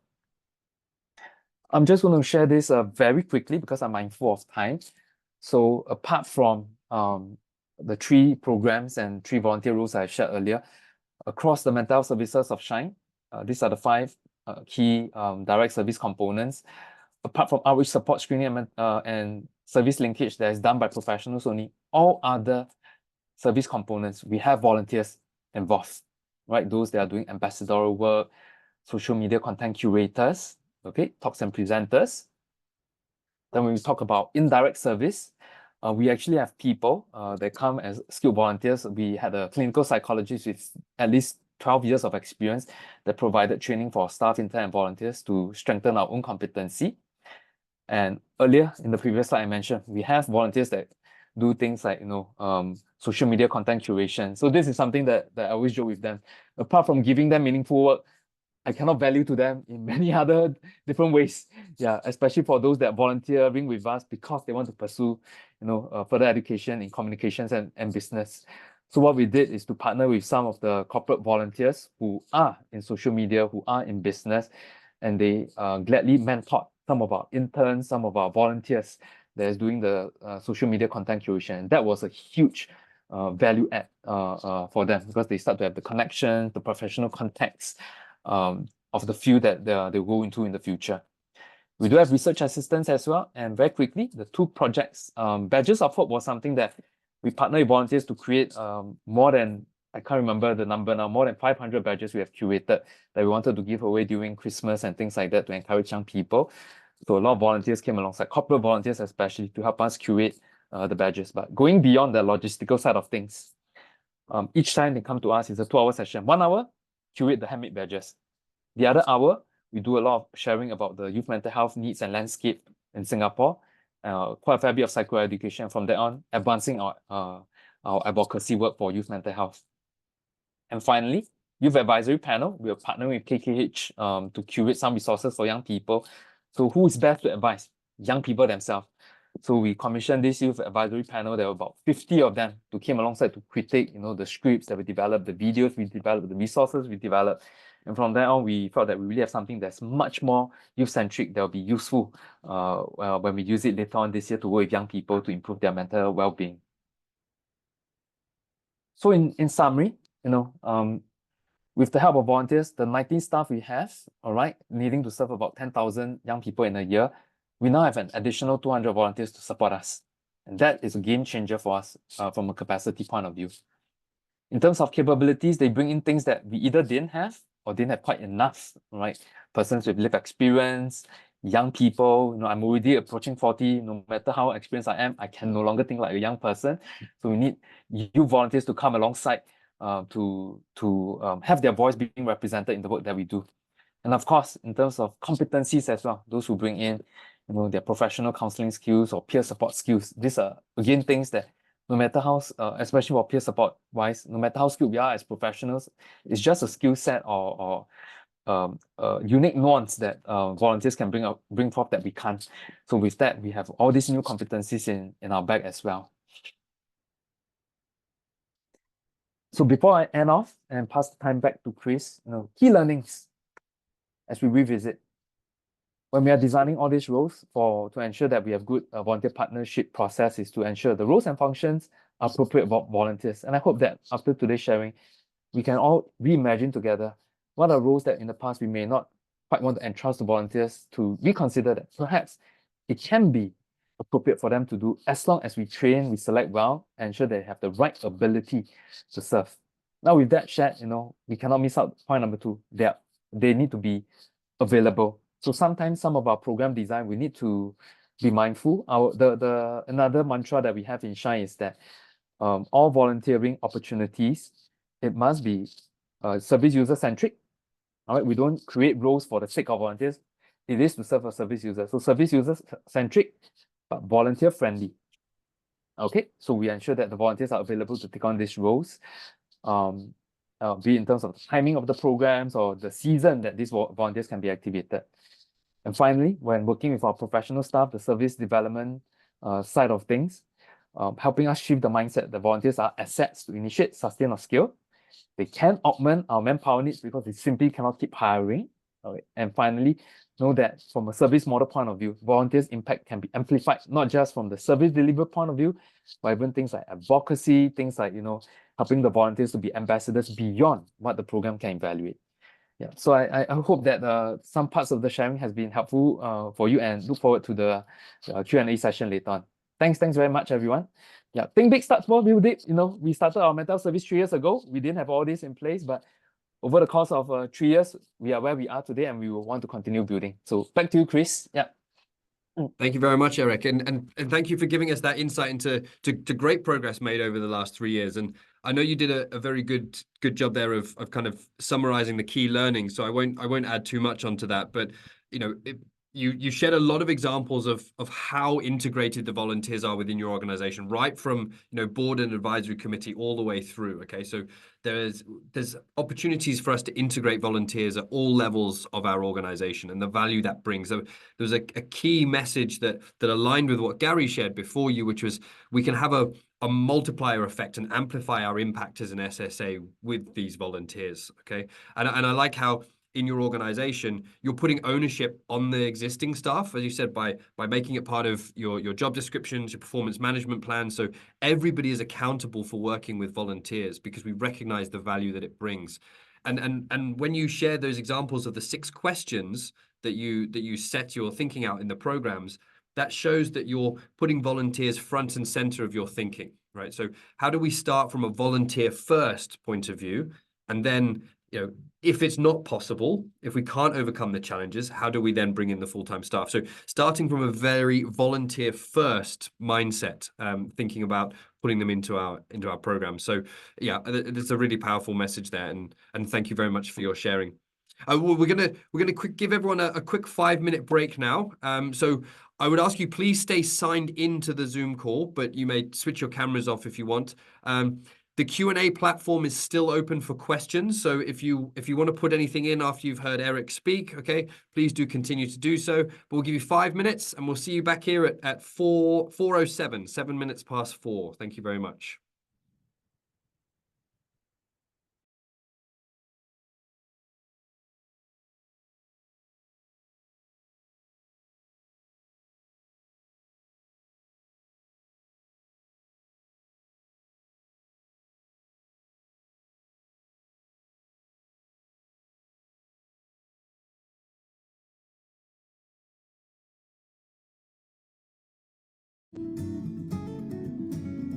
I know 5 minutes. Thank you. I know 5 minutes goes by very quickly, but we are into the last hour of today's session. So if we could ask you to turn on your video cameras once you're back. We love to see as many faces as possible.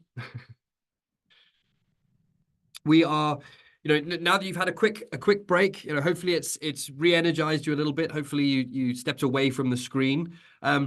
But if you've been to these sessions before, we know we like to get you a little bit involved as well. So we're going to do a quick interactive activity through Mentimeter. So we could ask you to either scan the QR code or click on the link which has been shared in the Zoom chat, please.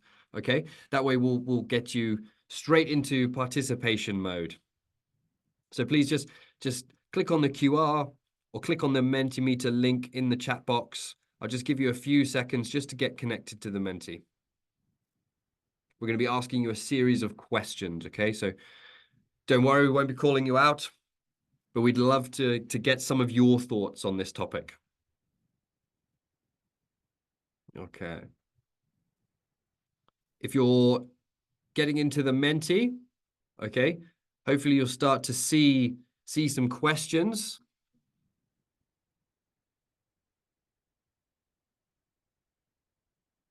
Okay, so the first question here, right, is in this chain, these different stages of our programs, where do you feel is best to integrate the volunteers? Okay, if you could just use the dot function on the Mentimeter, it'll give you an opportunity to annotate the screen. Okay, please do it through the Mentimeter link. Okay. So where do you think we should be thinking about volunteers? Okay, you'll start to see some numbers come up. That means because we're getting clusters. So 12 of you may have said, when we're setting our program objectives, we're starting to see some people towards the end of our program process, thinking about when we're writing up the program plan, when we're delivering it. Okay. Some people saying when we review our staffing and our resource needs, that's when we really need to be thinking about our volunteers. Okay. Some have gone right to the beginning in terms of when we're establishing the mission and vision of our SSA, that's also when we need to be thinking about our volunteers. Right from the outset, what are we trying to achieve? And the volunteers need to be in line with that. Okay. We're getting a very strong pull here to when we set our program objectives, that's when we need to be thinking about our volunteers. I suspect if Eric's answering this question, that's where he's ticking, when he's asking himself those 6 questions right at the outset. Okay, we've got a few in drafting a service program plan as well. I know we're getting a lot more results coming in here as well, which is great. So thank you guys for putting your thoughts in and getting these in the Mentimeter. We're seeing a very strong pull to the front of this program process. Okay. So thank you very much. I mean, it's a little bit of a trick question, right? Because we should be thinking about volunteers all through this program process. Okay. But we also recognize that you guys, different SSAs are at different stages of where you bring thinking about volunteers into your relevant program plans. Okay. Some of you are doing it right up front. It's at the forefront of your mind when you're thinking about your programs. Volunteers are concurrent with that. Some of you, it may not be till a bit later when we're thinking about the resourcing, when we're thinking about how do we execute the plan. Okay. So what we want you guys to do is to think about how can we elevate this thinking and how can we be thinking about volunteers at every stage of our program process. Now, this 1 to 8 step process, right, isn't hard and fast. You know, the process of how you deliver your programs, how you set them out may look slightly different. You might put different terminology on it, right? Okay, so this isn't an exhaustive process. But what we want you to be thinking about is, how do we bring that thinking right at the beginning and throughout the process? Okay, and we're all on different journeys of that right now. Okay, so if you've had an opportunity, if we move you into the second question, we now want you to think about where you are in your SSA, okay, in your organization. So we'd like you to think, what is the most important service currently in your organization? And what are the challenges that you face in integrating volunteers within that? Okay. When you answer, could you please put the role, okay, that is fulfilled within that service, okay, and then the challenge. Okay, so for example, a social worker, you know, and the challenge is, you know, we might find it difficult to take on some of the social work, help service users, okay. We're not sure about our entire bandwidth there. Okay, so if you could start with the role in your answer, that would be great. I know some of you may already have put answers in before we flash them up on the screen. So, you know, what is the role within the service and what is the challenge? So if you could list those both within your answer, that would be great. If not, we'll just see some of the challenges that come up. Okay. We've got a couple of answers in. I'll give you a bit of time to think, because I've now asked you to put yourself in your shoes of your SSA. Okay, thank you. We've got a programs executive, you know, a perceived lack of commitment and knowledge to volunteer in this role. Okay, we've got online community moderators, peer support facilitators. Commitment of volunteers might be a challenge. Okay, yeah, we've heard from some of our speakers already about really identifying what we need from our volunteers, and are we offering them something that they see an opportunity to step into, and therefore we enhance their commitment. Social worker challenges include the lack of experience and knowledge. Absolutely. Okay. We've heard from our speakers about how we go about training. We've got some consistencies in terms of dedication, commitment, competency of our volunteers. Okay. Volunteers might not be particularly active in events, lack of transparency. I'm not sure, maybe we need a bit more context as to that one. Okay. Facilitators for workshops, availability, because most of our programs are held at night and weekends, and family time is also precious. Yeah, absolutely. You know, people have time constraints when it comes to volunteering. You know, everybody's work-life balance, everybody's commitments are very different, right? We all have different demands on our time. Attitude, competency, you know, deployment and attendance, direct contact with clients. Absolutely. You know, are our volunteers, are they capable? Are they reliable? You know, do we have the history with them? Have we screened them effectively? You know, do we feel comfortable putting them in front of clients? And obviously there's nuances to what those programs look like as well. Okay. Wonderful. Thank you very much. Okay, it's really great to hear some of the challenges that you are facing in integrating these volunteers, because one of the things we also want to do is we want to support you guys in addressing some of these challenges moving forward. So it's really helpful to hear where you guys are currently at. The final question that we have for you, okay, is similarly, with that in mind, considering those services that you've just been thinking about, what do you feel you can do, you as an individual, whether you're a volunteer manager, whether you take on a different role, okay, what do you think you can do within your organization, okay, to integrate volunteers in those services that you've just been thinking about? What role can you play? We've heard about, you know, volunteer managers not just being operational, but being leaders. Okay, how can you influence? What can you do in your current capacity? How can you play a role in integrating volunteers within your organization? We'll give you a couple more seconds to think, and then we'll see some of the answers that are coming up here.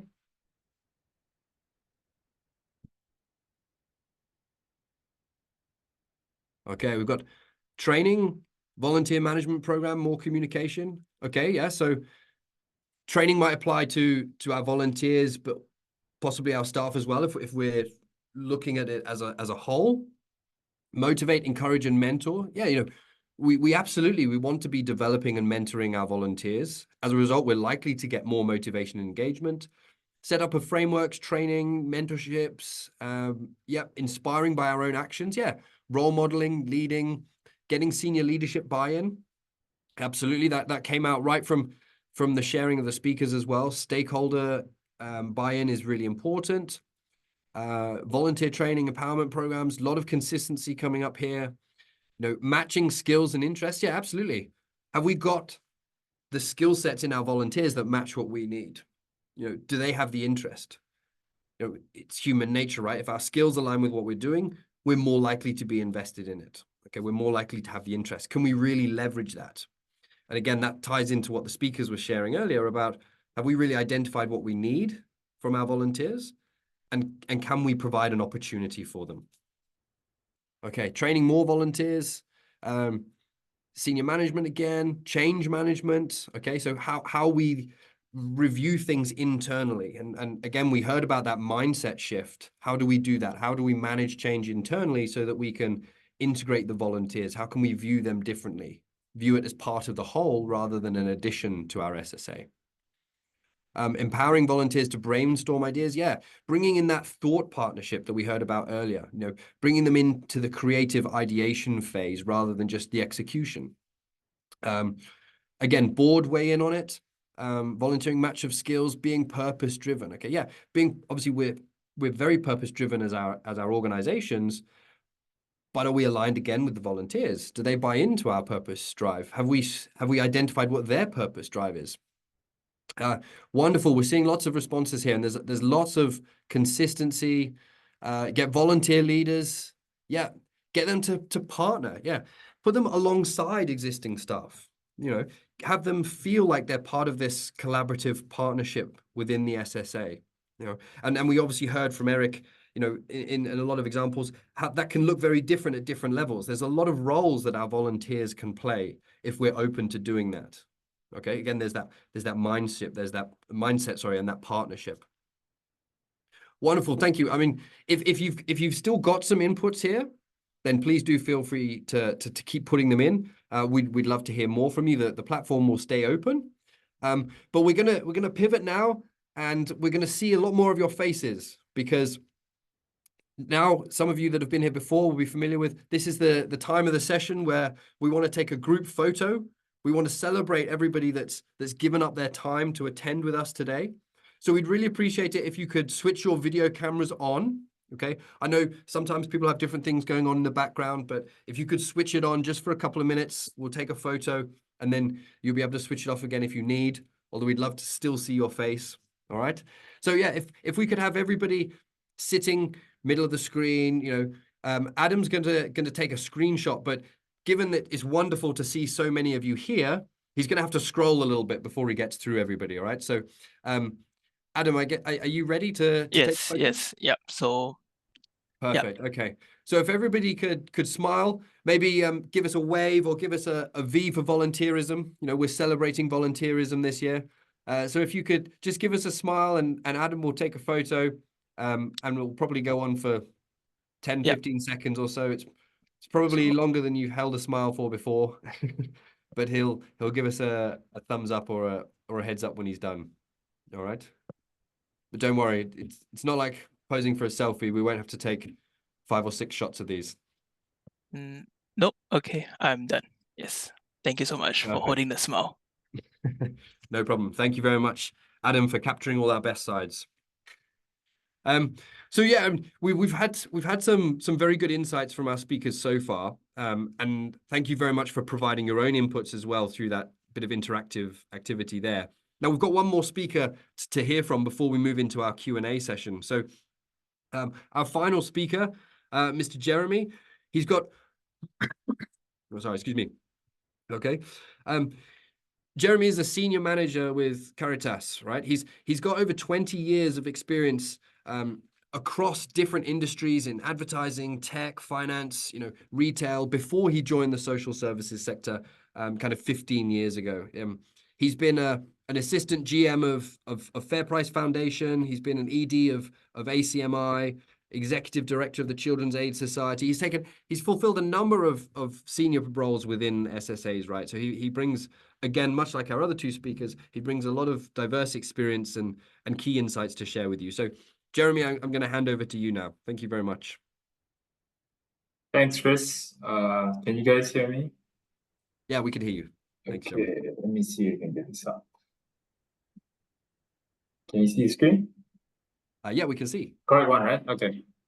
Thanks, Chris. So I think we're running a bit of short time, so I will go through maybe a bit faster on the slides.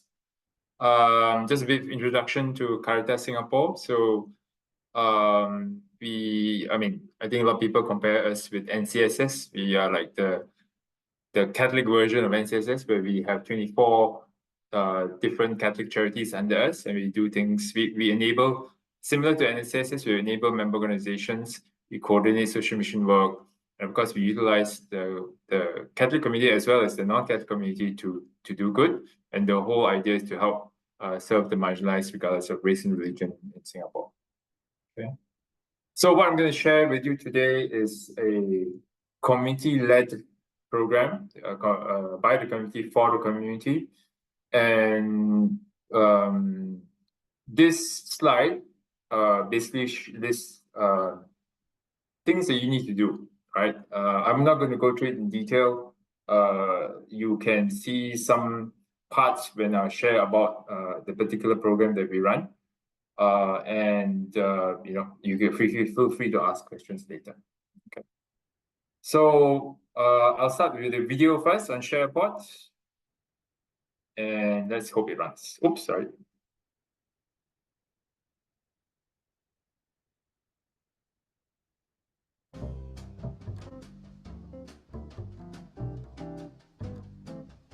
I'm Agnes Ho. I'm 83 years old actually. Glad that I get to know these activities, this organization that I'm joining in. And I really enjoy meeting people here, you see.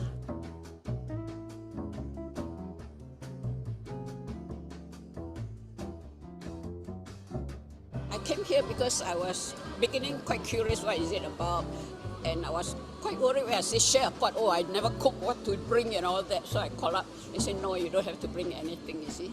But then I saw something like exercise. So I called up one lady upstairs. I said, why not, let us join here and see what is it about, you see. And I'm quite happy meeting so many new friends. And we became very close to each other. When we are sick, we start visiting each other and all that. And they even came to visit me when I was in the hospital one time. I was really touched, you see.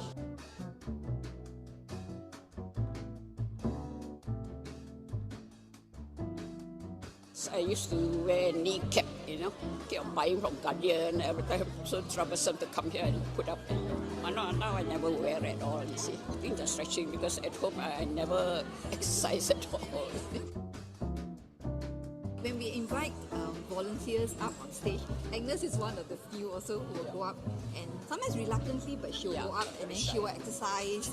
And I think it's great because we see that when other people see other participants exercising and say, oh, that person is actually older than me and still pretty good, I can do just as well. I think that is the positive motivation.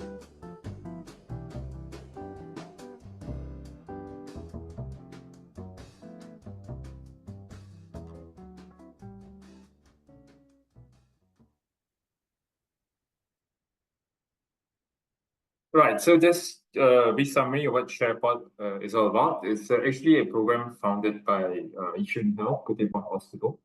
And really, SAP was developed to replicate a family dinner so as to create a sense of belonging among seniors, which will eventually, hopefully, lead to improvement in their social, physical, and psychological well-being, right? And it's designed at the start to be led by volunteers. And Yishun Health provides the tools and knowledge, while we provide the venue and volunteers, and to empower them to exercise, to eat nutritious food, and to build strong friendships. To date, there are about 30 over SharePod sites throughout Singapore, largest being at Caritas Agape Village. And what Yishun Health tells us anyway is we are the most well-run. Okay. And SharePod Caritas reaches out to over 150 lonely seniors in the community. And it has also evolved to be a platform for values in action projects by schools. In fact, SCGS was just here yesterday, and also corporates CSR. Okay. In fact, I mean, when it first started about 8 years ago, we started small. I think 20 or 30 volunteers only before, and it grew and developed until about 200 plus. Actually, we had 2 sessions, Wednesdays and Thursdays, but then COVID hit and we reduced it to 1 session, but we still reach out to about 150 plus volunteers, the beneficiaries. So the routine is quite standard every Wednesday. At 9 a.m., welcome and register participants. There's a walking circuit where they warm up by walking around the hall, and there's an assessment done in terms of their health. 10 a.m., there's a warm-up exercise. 10:30, then the full exercise happens with Zumba. 11:30, we start preparing for lunch. 12 p.m., 11:30, there's soup given with rice, and that's your lunch basically for the day. And then 12 p.m. we clear up, and then once in a while we have talks by third-party organizations. Right, recently we tied up with Singapore Police Force to talk about scams, right? Because especially targeted for elderly, because they do get a lot of issues in terms of that.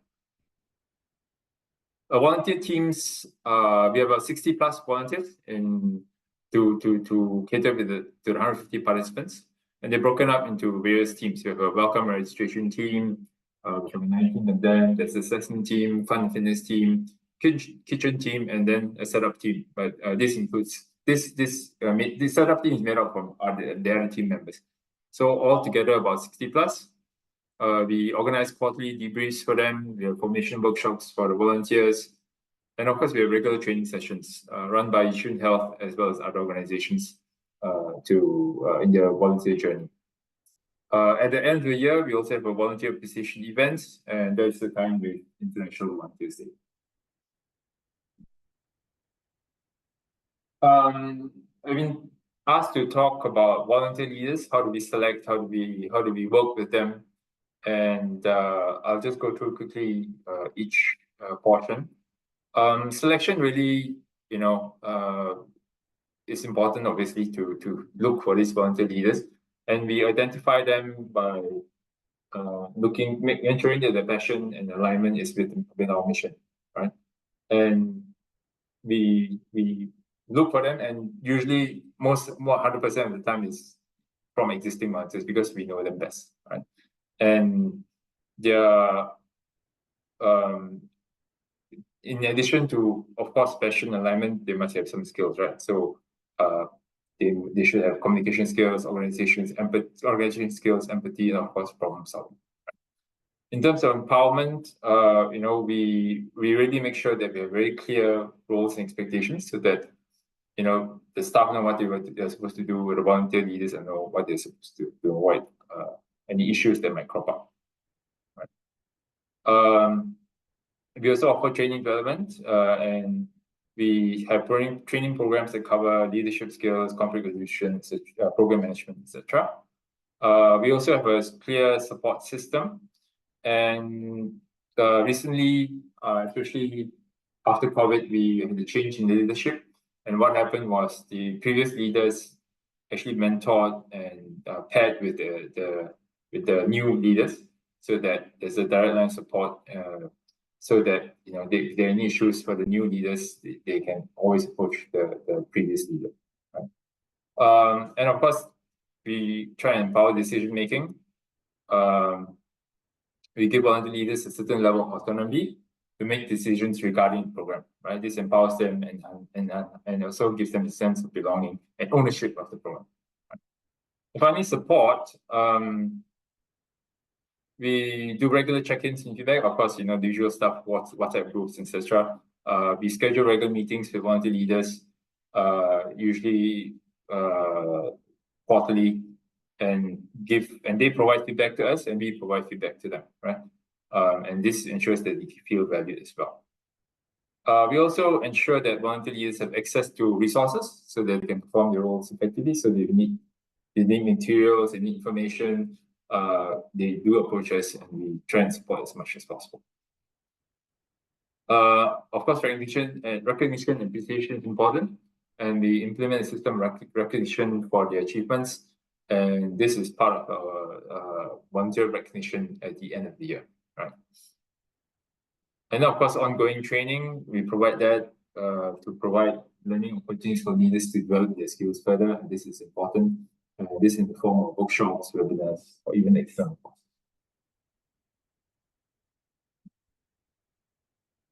So this, involving volunteers is important, right? Early in the program, the SharePod program was designed by Yishun Health, and we are going to use those learnings to start our own. Well, we're starting our own program. You see these pictures. We have an urban farming project on the roof of our building at Agape Village, and we are starting from scratch, right? So, because we have this community of participants for SharePod, we can easily identify the needs of the community by doing questions, etc., during for the participants. And we are involving volunteers throughout this whole process, even from the beginning, right? Where we identify community needs, recruitment, brainstorming ideas for programs, splitting the working groups as you've seen in SharePod, promoting collaboration with the community as well. And again, providing training support is important, as well as celebrating achievement and getting feedback. So these are recurring themes you can see for the SharePod program, and we plan to repeat this ongoing for a new program, new project for urban farming in Agape Village. So, I mean, that's more or less all I have in terms of my sharing for our program. Thank you. Thank you very much, Jeremy. Appreciate you also sharing your insights and experiences from the programs you run as well. And there was a lot of consistency there with what we'd heard from the other speakers as well.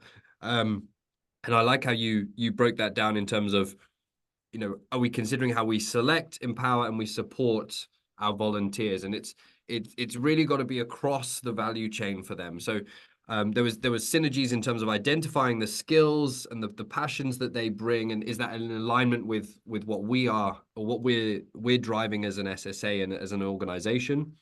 The empowerment of those volunteers. If you've done the selection right and rigorously in the first place, then you've got a good starting platform for the volunteers to work with. So how can we offer them training programs? How can we empower them? Creating clear roles and responsibilities, as you said, and that aligns with, are we thinking about volunteers early enough, in our strategic thinking as an organization? So the more clarity we have around integrating them and what that looks like, the better we are to be able to build on that, bringing the right people in, giving them the right space, empowering them to make those decisions and to lead our programs. Okay. And ensuring, obviously, that it's not just a one-time thing, it's a continual cycle, and that support system and that mechanism is there and continues to operate. So yeah, thank you for sharing the insights there, and also speaking into the value of the community as well, and how, again, it's a value add for both parties. It's building resilience in the community, it's building resilience among the organization.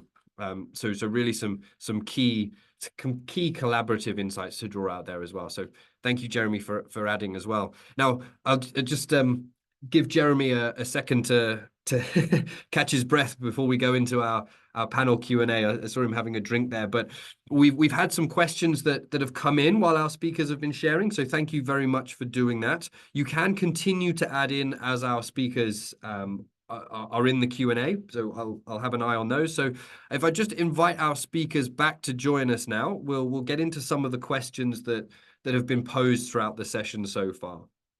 Okay, I think we've got everybody here.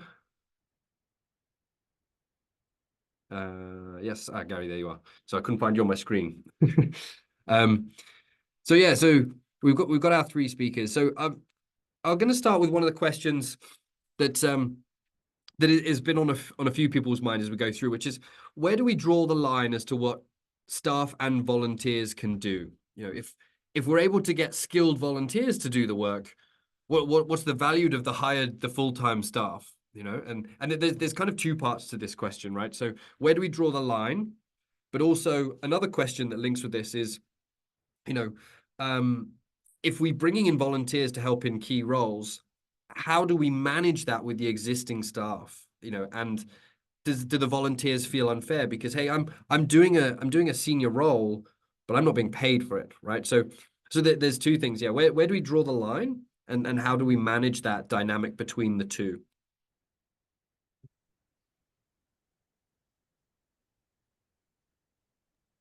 I can attempt. Yeah. Sure. Thanks, Gary. Yeah, my quick take on that question is that there's always a manpower shortage in a sector.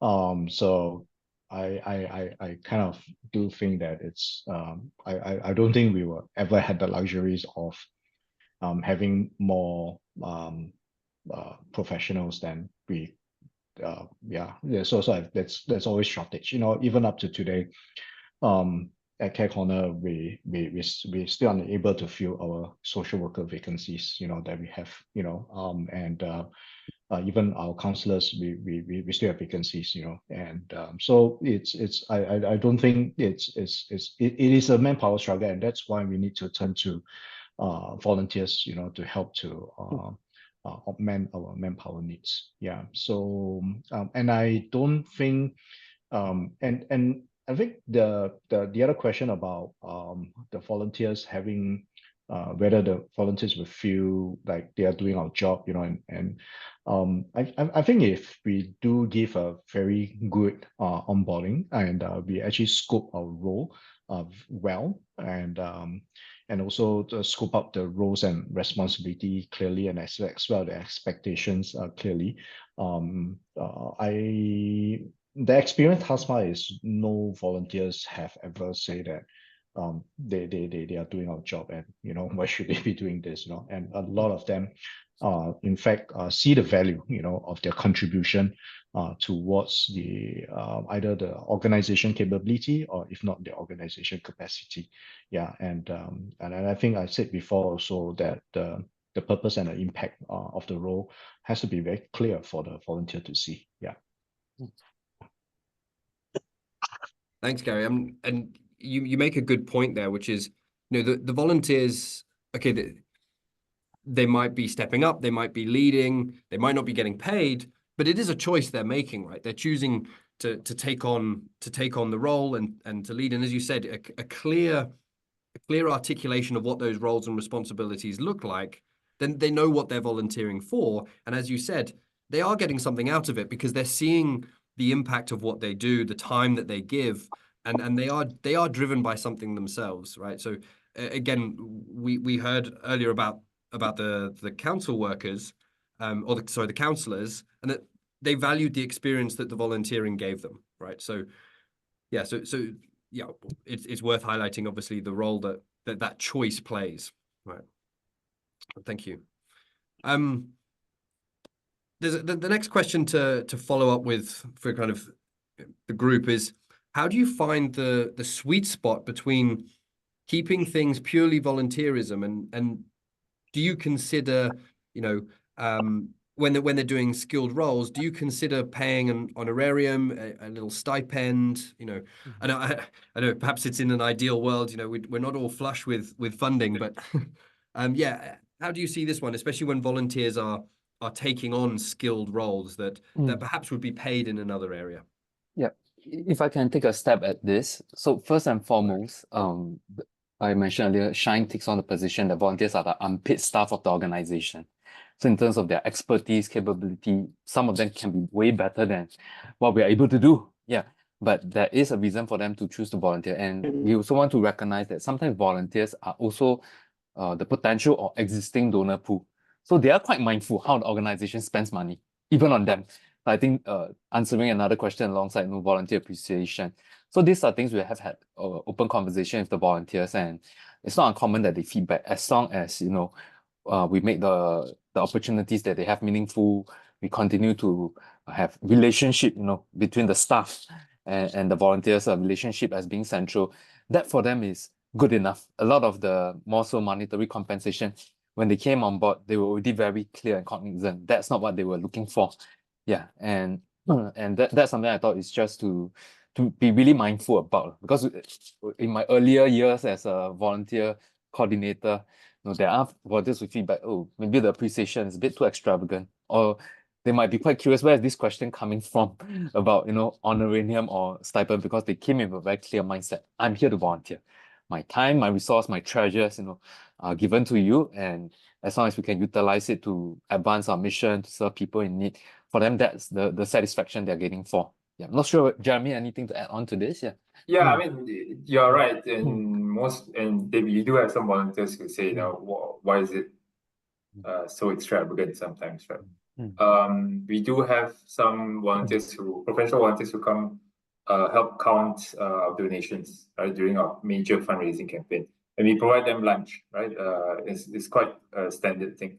Some of them, in fact, donate back that stipend that we give to them. So for them it's very clear that they're here to contribute back to society. So they're not asking for anything. But I think sometimes on the charity side, right, we still have to still have to provide at least the basic stuff, right? So transport allowance, meals, stuff like that. And really leave it up to one. Some of them keep it because obviously they're wanting their time and effort, but some in fact donate it back to the charity. Yeah. So I hear some consistency there in terms of what's the intent of the volunteers when they are committing their time? What's the purpose behind it? And aligned with what we said earlier, are we clear on our intent and what we're offering them? And have we, in our selection process, in our screening, are we clear of their intent as well? So everybody knows what they're getting in for. There's complete clarity from both parties. Yeah, and then of course that's where you get the best partnership moving forward. Here. Okay, Gary, the next question is one that's specific to you, but I think it probably crosses over with a few different programs. Is how long did it take before Care Corner entrusted the volunteer counsellors with the space themselves without needing any staff supervision? And I think we could transcend this into many other programs which require skilled workers. At what point do we kind of take a step back and trust them to run on their own? Okay. So I apologize if I give the impression that this is throughout the Care Corner organization. That's not true. Okay. We still face the challenge, of that as well. Those that actually has the volunteer counselors that is actually able to do that is because there has been a trusted relationship that has been developed over the years. And I think it took probably about 1-2 years before that could actually happen. The previous workaround was that when the family service centers were required to open late, twice a week, that's when the counselors will actually be coming in. Yeah. But I think over time that the managers see the value of it and they started allow the access, to the office. And it also helps that we also have a few additional service points within Care Corner that we actually do it on the open office concept, co-working space concept, and these spaces are also equipped with counseling rooms, and therefore the counselors are also given access to these facilities as well, to actually hold their sessions. My staff wants me to do some because I gave some wrong numbers later just now. So our counselors are 40, a team of 40 strong. They insisted I correct myself. 40 team strong for volunteer counselors. And the Mandarin Counseling Hotline is open from Monday to Sunday, 10 a.m. to 10 p.m. Yeah. Good. Working in partnership with your team there, Gary. So nice to Yeah. hear them on the call as well. Okay. Thank you. I mean, and either Eric or Jeremy got anything to add about the specialism and when maybe the SSA takes a step back and how you build that process, or were you in alignment with Gary there? Yep, concur with what Gary and shared. And I think at the end, something that we always mention in social services, trust the process. When we get things done, we can always anticipate certain things to put in place, but along the way, we learn so much more, be it through our own experience or from the feedback of volunteers and staff, and we continue to build that up. Yeah, but if we don't initiate, sometimes we really don't see some of these things, and we miss out on the opportunity of partnering them, building in the needed processes. Yeah. Okay, thank you. The next questions kind of refer to a bit of program creation, knowledge management. So there's two questions here, but the first one is how do you handle it when it comes to program creation? If volunteers are involved, who owns the IP? I can give it a try. So with that, there are a few variations in Shine. If this is something that Shine has commissioned, it's very clear we are the ones who want it, and we are inviting volunteers to be a part of the journey. The IP belongs to the organization. All these things are clearly articulated in our partnership agreement with the volunteers. Now, there are some other groups where the volunteers are the ones who come up with the idea first, and they are looking for an organization to anchor or to scale. So with that, again, we have very open conversations. Some of them want to retain the IP, and then we regard them actually as resource experts coming in as volunteers, and we are giving them the platform. While some others, the volunteers can initiate, but they want to pass it on to an organization. So I think there is no one shoe size that fits all, but having that very transparent conversation, because again, as SSA, we are also not here to try to absorb everything. And in the same measure, if some of the volunteers are coming to us and they want to retain that, they want to bring it across to other settings, they should have the freedom and the right to do so. So having those very open conversations and establishing those right at the onset can be very helpful. Okay. Thank you. Yeah, that's very clear. Having that clarity between the different parties, right? And who's owning the IP. And if you have those conversations up front, then all parties know what the deal is moving forward. So thank you there, Eric. The second one is also linked to knowledge, but it's around succession planning. So if you have skilled volunteers, how do you plan for succession planning, especially if they're leading a project?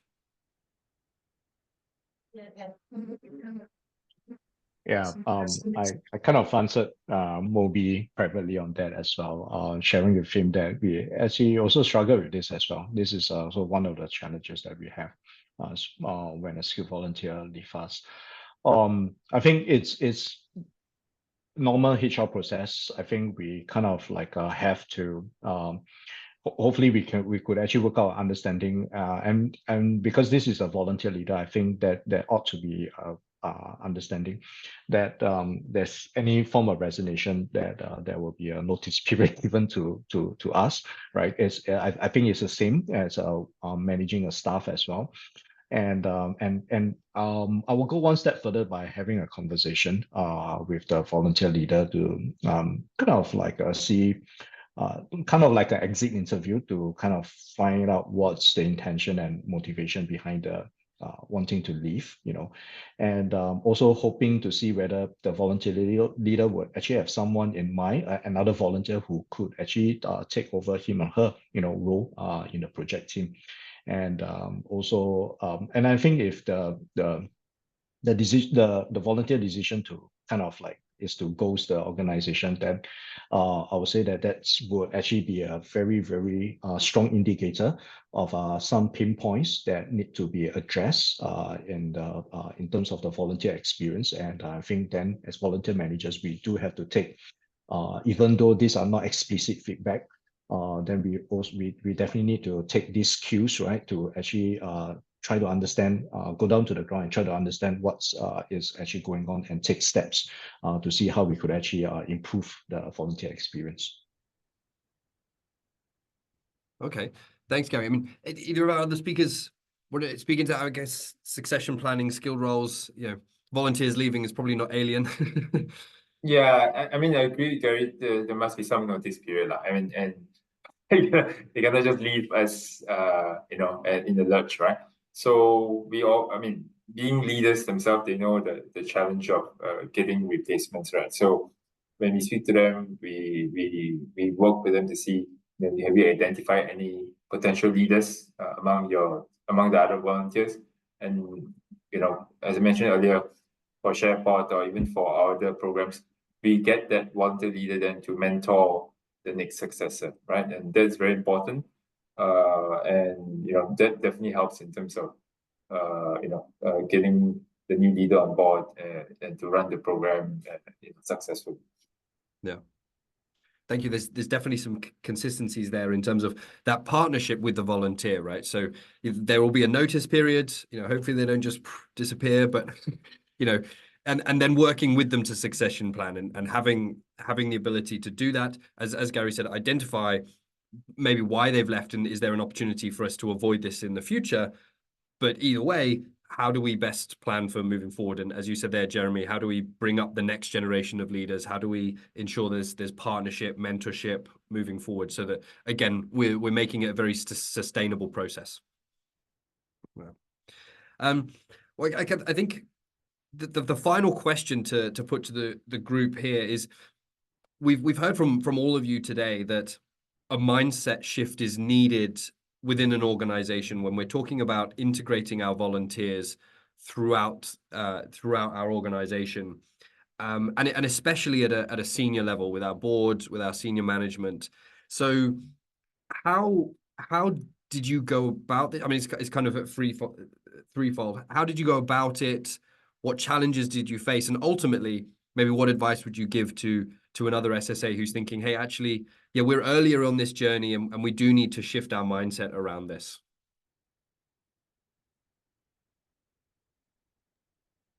Sorry, can you repeat your question? As in, Yeah. what? So what's required for that mindset shift, especially at the senior level of the organization? What challenges maybe did you face, and how do you overcome those? So essentially, how can we shift the mindset within our organizations to integrate these volunteers earlier? Well, there are a couple of points to consider. If we are talking about the leadership level, then I think one of the things of volunteer partnership, so we speak the language of the audience. With some people, it's about stories and impact. With some people, it's about numbers, financials. With still some others, it's about mission, purpose. So depending on the makeup of the leadership, what are the different facets of the story that needs to be articulated? And of course, we also want to bear in mind that it is not a singular person's job to convince everyone else. There are already people that believe in it. They are our allies, they are our partners, and how we can leverage on their own interests to also be the ambassador for fellow leaders even at the board or senior management level. Yeah, so the work often is not alone, and this is really how we can leverage on the support of other colleagues with different kinds of influence to get involved in this mindset shift. Then, of course, one way that we practice in Shine is also the volunteer architects or the volunteer manager and champions lead by example. Have programs, have projects that involve volunteers. Showcase the evidence. I think I like what MVPC Tony shared. Sometimes we lack sharing testimonies. The good work is done, we all keep quiet about it, nobody ever learn about it. So when it comes to volunteer-related initiative, we'll be loud about it, let everyone know the impact volunteers had made, and as well as the impact it has on the volunteers themselves. And for that, it creates a new narrative around volunteers rather than just, can they do it? Should we do it? We go beyond and let new narratives come into the picture as well. Yeah, thank you, Eric. And I apologize, I can't remember which of the three of you it was earlier that was talking about identifying who are your volunteer champions internally. So who else can influence within the organization? It might have been you, Eric, or it might have been one of the others. But yeah, recognizing that there's different ways of influencing that senior management level. Yeah, some are motivated by the intent and the purpose, some the numbers, flexing your style to meet that, and also recognizing, and we want our audience to take this message away, right? That they can play a key role, but don't feel like you're the only person who can play this role. It's about bringing those people together around you and leveraging that moving forward. Okay. Well, thank you very much. In the interest of time, panel, we've thank you to the audience for putting so many questions in. There's plenty as ever that go unanswered. if you do have any, as an audience, if you do have any further questions you'd like answered, you can follow up with us directly. NCSS are always here to support you guys on your own journeys moving forward. So thank you again to the panel for giving up your time to speak and also to answer those questions as well. For our audience, if I could trouble you just before you leave to give us a bit of feedback, all right, on these sessions, because whilst this is the final session at the end of the financial year, there will be more of these sessions in the future, and we really want to cater to your needs. So we'd love for you to please just take a minute of your time to share that with us so we can continue to improve the quality of these sessions for you. So please just scan the QR or click on the Mentimeter link. It should only take you a couple of minutes to fill that out. Again, we appreciate you taking the time not only to attend and to participate, but also to share your feedback with us as well. Because this is, as I've said, this is the final session of this financial year. Might feel strange to end a year in March. That probably doesn't happen for many people.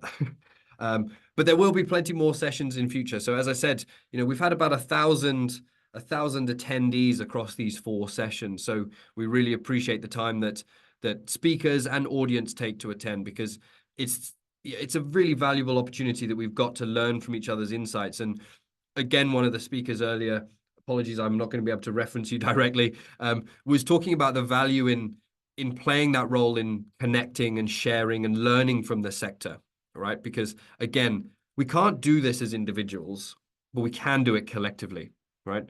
So please take the opportunities to attend these sessions, to be connecting outside of these sessions, and to learning from each other, okay? Because we are all here, we are all very purpose-driven, and we want to see us accelerate that impact moving forward. So with that in mind, I think we're kind of a minute or two from the top of the hour, and we want to honor your time as well, okay? So whilst this is the final session in this year's series, there will be announcements coming out about the next series, okay? So please do stay tuned. Please don't ignore your inboxes.